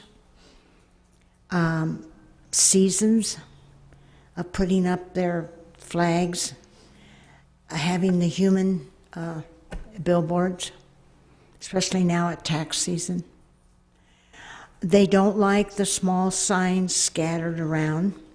which is really prevalent right now. I've noticed that. They don't like that. They would move their flags closer to their business and limit the flags to maybe a strip mall, maybe 2 for 30 days at a time.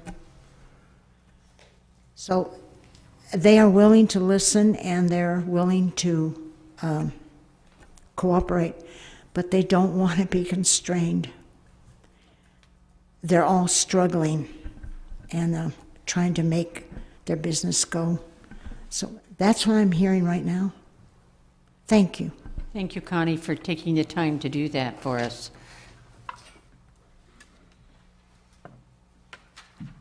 I myself think it's ready to, can we, Mr. McBride, what's the steps that we need to take to kind of get this thing moving and get it going through the public hearing process and this, so we can kind of, and then, as Connie says, maybe work with the small business people with the, so we can kind of get this moving? My understanding, the chamber has a board meeting coming up soon, isn't that correct, Connie? And I've asked her if they could address this issue and perhaps get a formal letter or recommendation or some input from that body. Separate from that, yes, the process will include a public hearing at the Planning Commission, and they'll be tasked with creating a recommendation to the City Council. And then we'd have to do another hearing notice for a public hearing at the City Council level, and then you do a second reading after that, and then sometime thereafter it becomes codified and becomes part of your municipal code. So obviously there's a process we have to go through advertising. We have not set the public hearing date for the Planning Commission, quite honestly, because we wanted to get the opportunity to have the chamber coffee, get feedback from people attending, get formal feedback from the chamber. And so that's what we're here and want to make sure we have that. We need a motion to move to start the process of going through the legal process of the revising the sign ordinance. I think if all we need to do is schedule the hearing at the Planning Commission, and as I mentioned, we're waiting to get some feedback from the chamber, but if you want us to go ahead and specify a date, we could look at perhaps the next available meeting. We couldn't obviously do the one on Wednesday. We don't have time to do the notification, but the one thereafter we could probably do. You don't. Just my recommendation. You don't need a recommendation or action by the council tonight. Fine. This is just an informational update. Okay, great. That's all. Thank you. We'll move on to Mr. Councilman Mayor Pro-Tem Mooneyham. I'm sorry, Mayor. Question for staff, just as a final question. If code enforcement determines that a business is in violation, and I'm assuming the first time it's more of an educational process that they're given what the actual ordinance is, and nothing occurs after that as long as they comply with the ordinance. In successive occurrences where they're non-compliant, one would say almost defiant, what is the penalty or potential penalty they could incur? That is a very good question, and I'm not sure that I have a complete answer for you. Obviously, my staff doesn't necessarily go out and do the code enforcement. We try to do the education and permitting side of it, but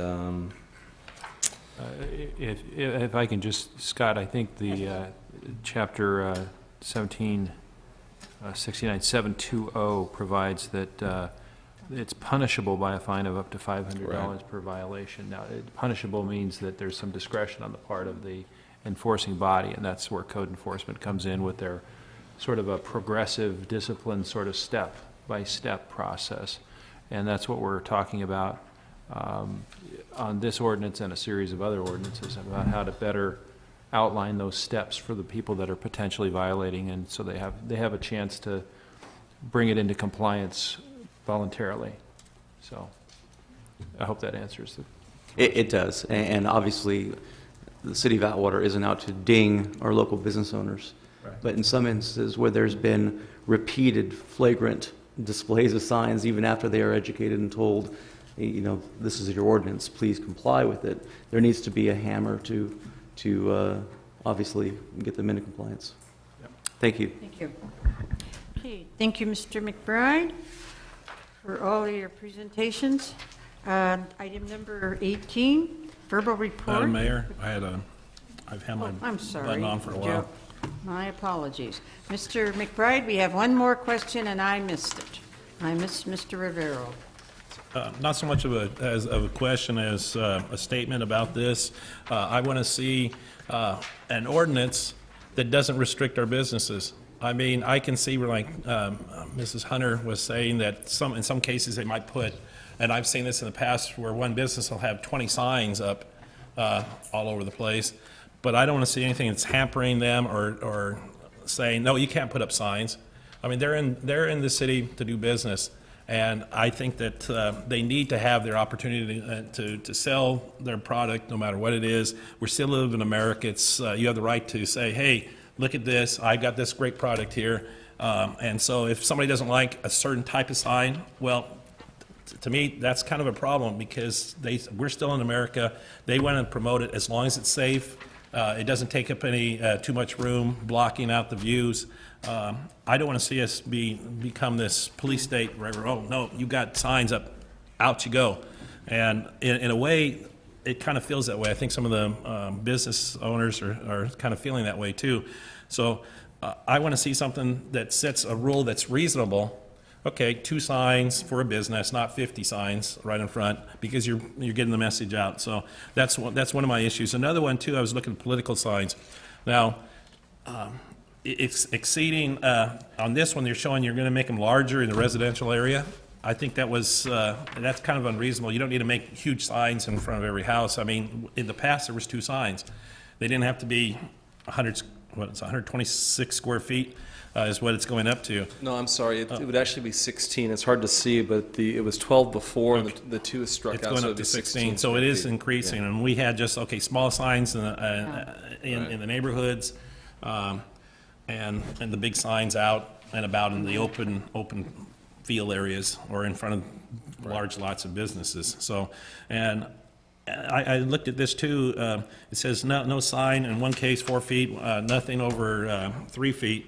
Well, there was one individual that ran years ago and went to court, and he was found that he was in the right, because all courts in this country side on political free speech more than anything. And he had a large banner, if you recall those that lived here a long time. He had a large banner on his business, and the city tried to make him take it down at that time, and he went to court and he won, because political free speech is number one. So I think that this issue about, well, the business owner doesn't have frontage and he puts it up on his building, we shouldn't be telling people, no, you can't put it up higher so everybody can see it. So, I mean, that's already been tested right here in the city. So I think we need to be careful about taking away people's rights. This is America, this is Atwater, and we're not going to go down that direction. I don't want to see us go down that direction where we're putting too many limitations. Safety reasons, yes. Excess, yes, we can prevent that. But as far as free speech and political free speech, let's not go down that road like it happened a long time ago. Yeah, that's true. Okay. Yeah, I think just a couple more comments, if I might. This is intended to reflect the community's preferences. So whatever it is the community and the council wants, that's how this should be. Right. Yeah, we shouldn't have things here that don't make sense for any of us, because then it doesn't do us any good. And I agree with what, the intent. Yeah. Right. I think that Mr. Councilman Joe Rivero is correct. I remember exactly when the man took us to court and we lost. So that's one of the things we want to make sure that in this new side ordinance, we don't have anything in there that is going to be a court, because freedom of speech, you're going to lose every time. So it's something that we need to, and I would agree with him also on the small signs in the residential area for political things, and put the large signs in the commercial area. Okay, thank you again. This has been a very difficult thing, and I appreciate all your efforts. Item number 18, verbal report regarding the city water usage overall last 5 years. Pumping cost per gallon. In term, Public Works Director Creighton. Mayor, members of the council, tonight I have a verbal report regarding the city's water usage from 2009 to 2013. and the pumping cost. 2009, 2.96 billion gallons pumped. 2010, 2.66 billion gallons pumped. 2011, 2.55 billion gallons pumped. 2012, 2.92. 13, 3.18 billion gallons pumped. The PG&E pumping cost per 1,000 gallons equals 16 cents per 1,000 gallons on average. Do you have any questions on that?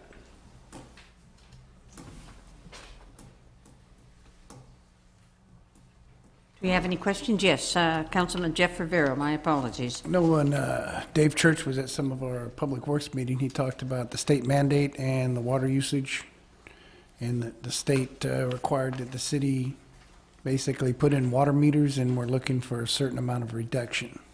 And at the meeting, he talked about the reduction, so it seems like it's gone up the last 2 years, but the 3 years before that, it went down. It was 2.96 in 09. It went down to 2.55 in 2011, and now it's back up 2013 to 3.18. So it has fluctuated. Thank you.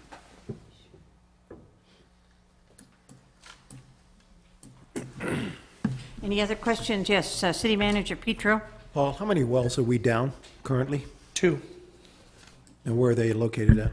Well 20 over by Green Sands, and the future well 23 or 22 was going to go in over off of Avenue 1, kind of where the new off-ramp for the freeways landed, but up on Avenue 1.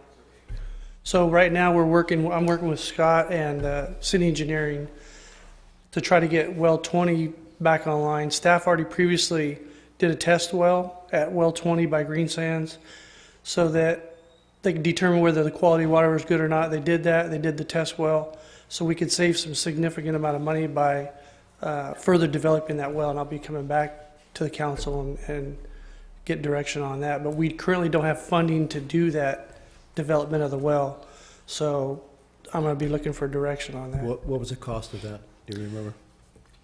$250,000 with engineering and the development costs was what we're looking at. That's because we already have the wellhead, the pumping, we have the electrical structures, we have all the piping in place. So that's why that's going to be significantly cheaper than if we did a brand new well, which would be around $1 million price tag. Councilman Jeff Rivero. Yeah, well 20 was pathetic.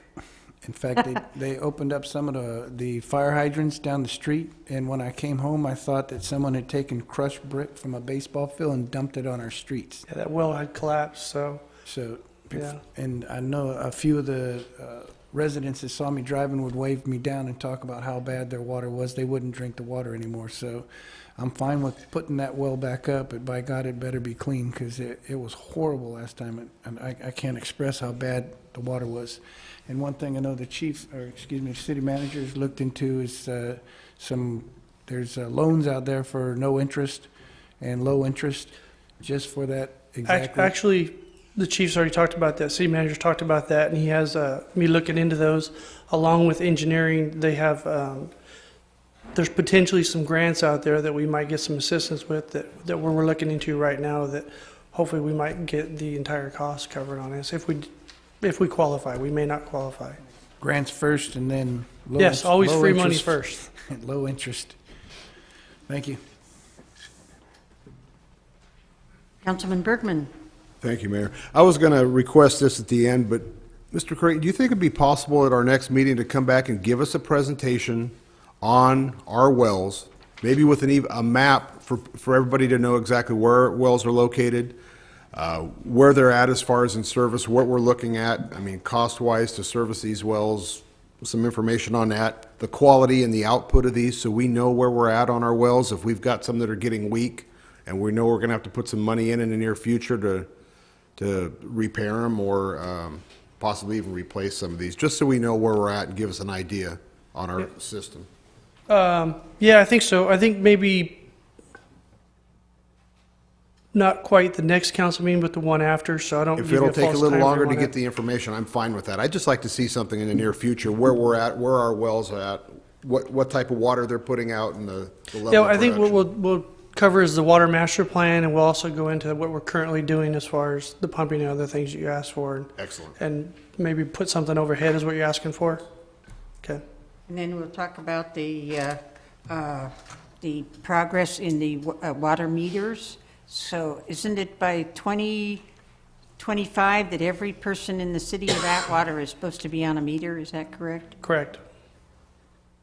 Which there's significant amount done, but we still have quite a bit to go to get everybody finished. We're not completely metered yet. Right, yeah. But we have a plan in place that, as money allows, that we could use city staff to do that, and we're getting the cost down to where we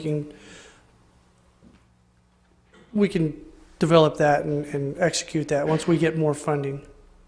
Councilman Jeff Rivero.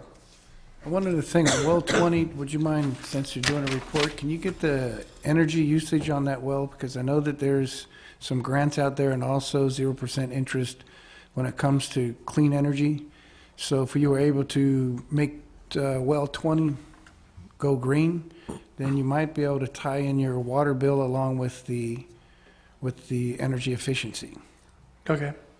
So there, I mean, that might as well check to see if 'cause that's once again a grant, and then there's also 0% interest and low interest. So the best deal we can qualify for, if we can tie that together, I think it would save Atwater a lot of money. And on the green energy, we're limited to space. That's a pretty small well site too, so we'll look at all that.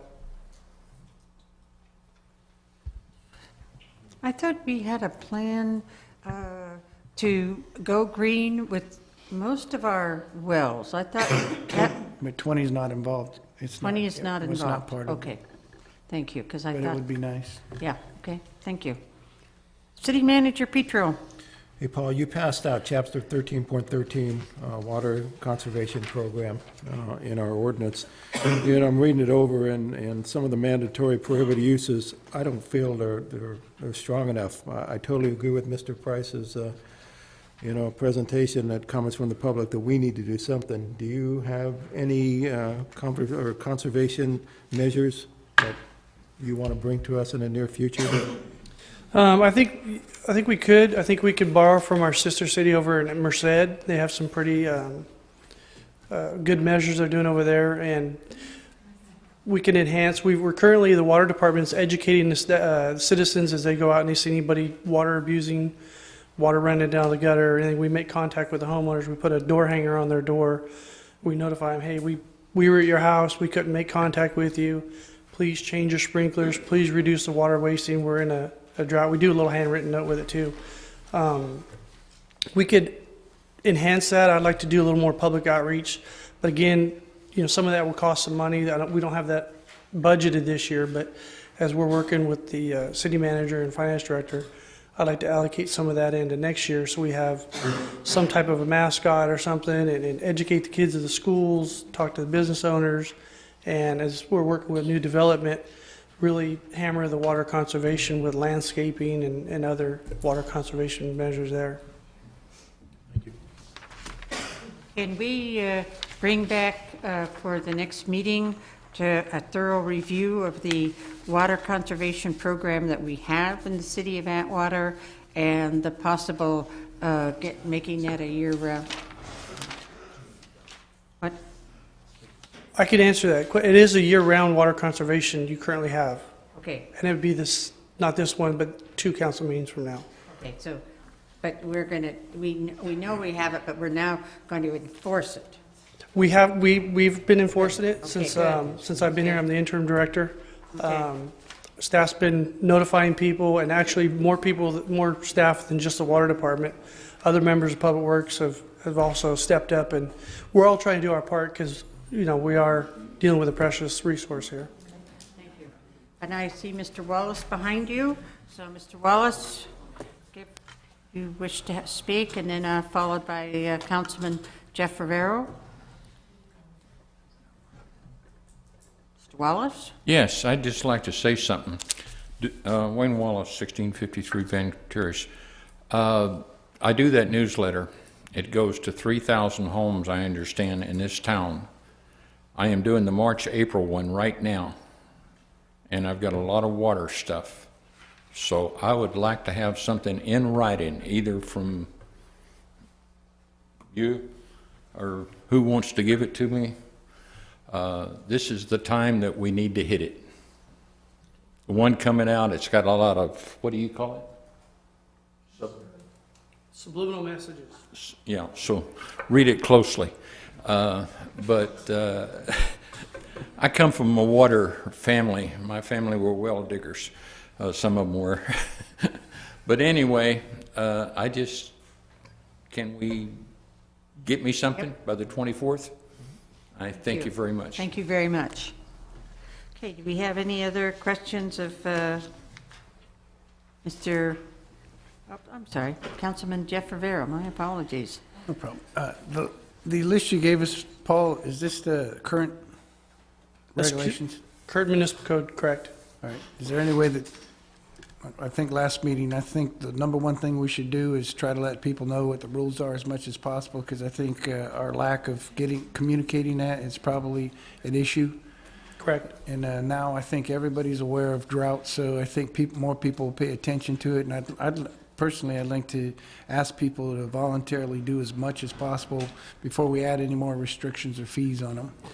We are doing that with direction from the city manager. We're educating the public. We're making contact with homeowners, and some instances, elder senior citizens that need help with their sprinkler programmer. We're taking the time to help them reset that, so that they're frustrated when it comes on during the rain. We just got rain, thank goodness. So we'll do whatever it takes to help the citizens out before we. I know we have code enforcement, and is that the person that's going to be responsible for?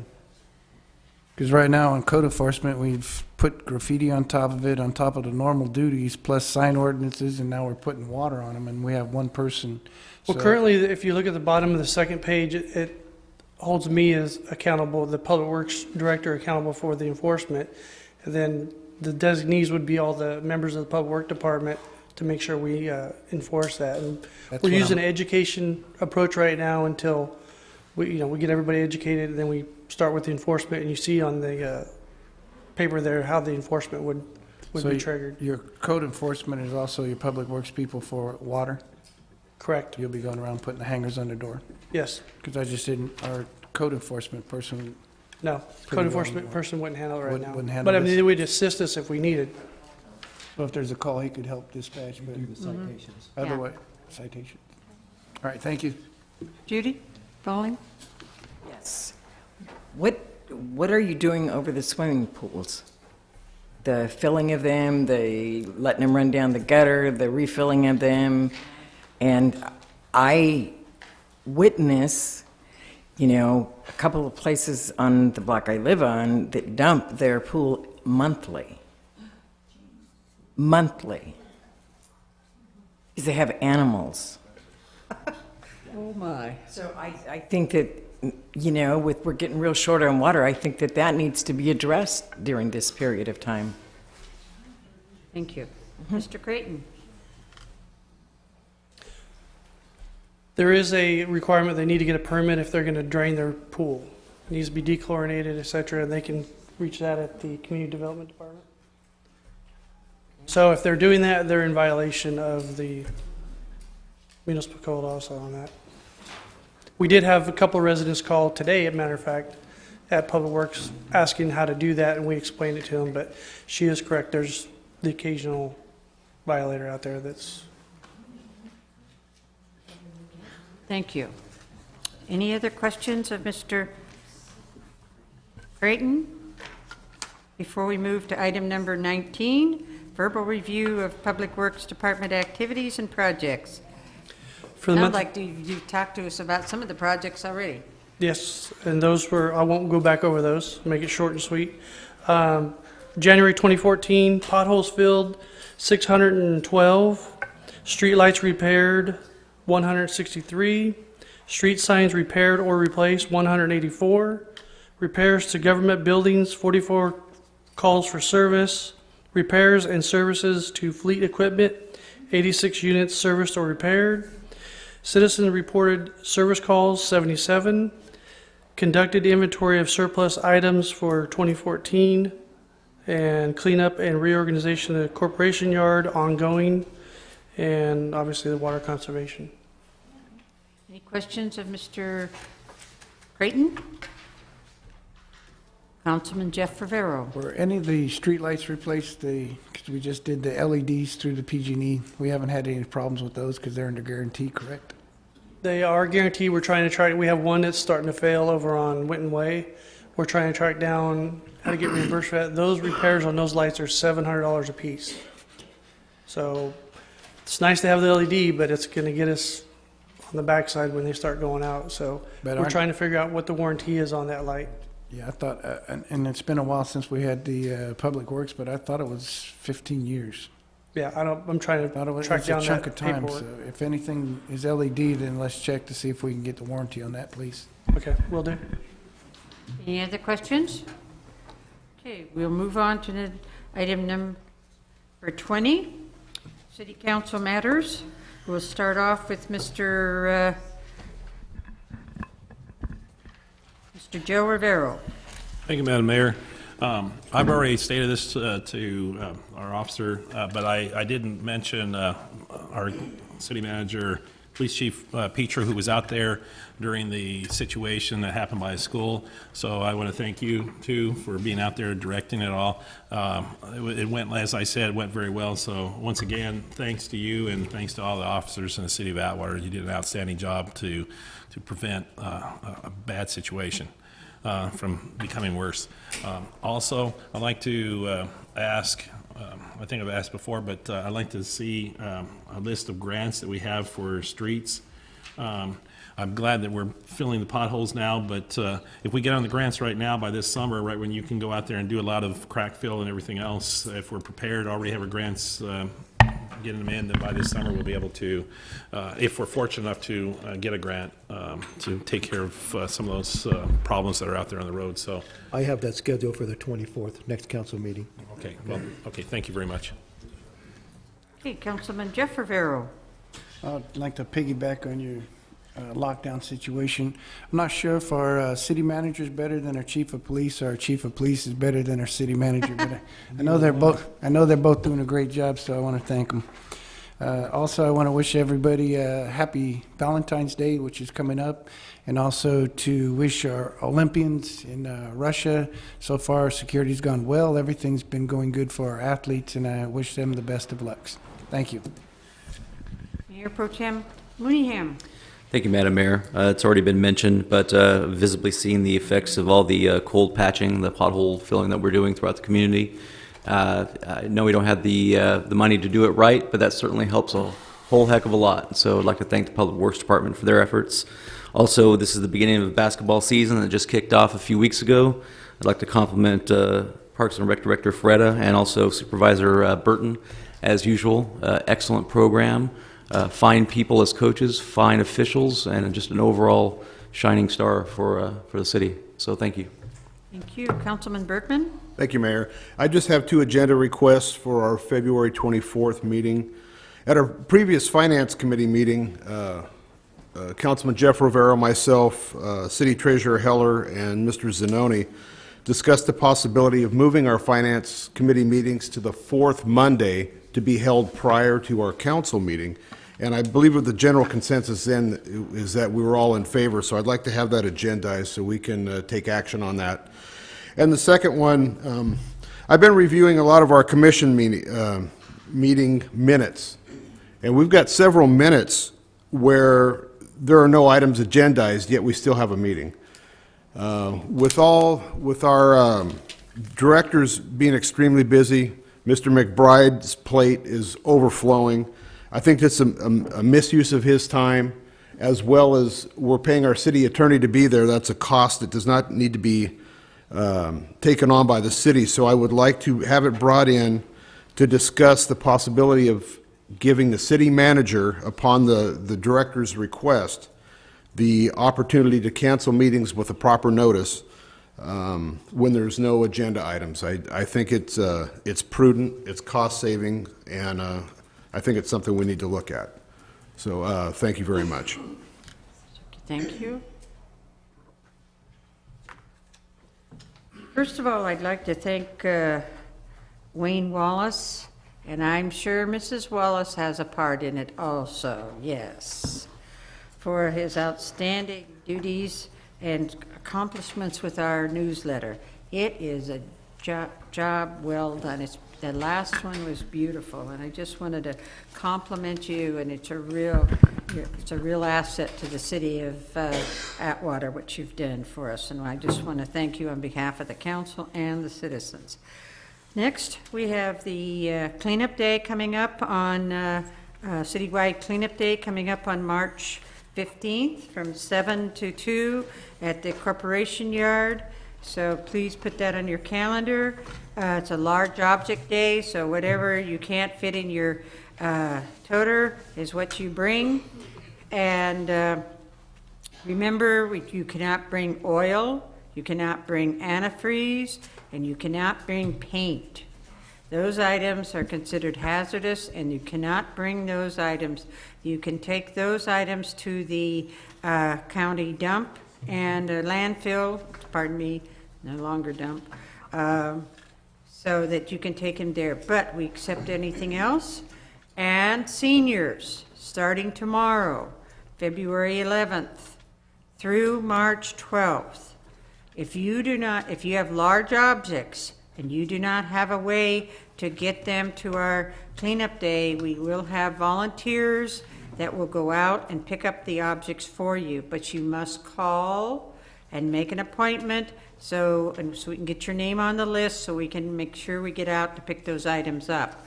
So you have from February 11th through March 12th to get your name on the list. And the number you call is 357-6320. 357-6320. And ask for Sandy Wrong. If you cannot and you forget, you can call me and I'll give you the number. So anyway, we want to make sure, because you people have done such a wonderful job in keeping our city clean, and here is an opportunity for you to bring, and you can come as many times as you want. Tires, remember, don't ask why this is, but you can only bring 9 tires in either your pickup or your car each time. If you bring 10, we have to turn you around and go back. So please remember that. And with that, I thank you very much. Meeting adjourned.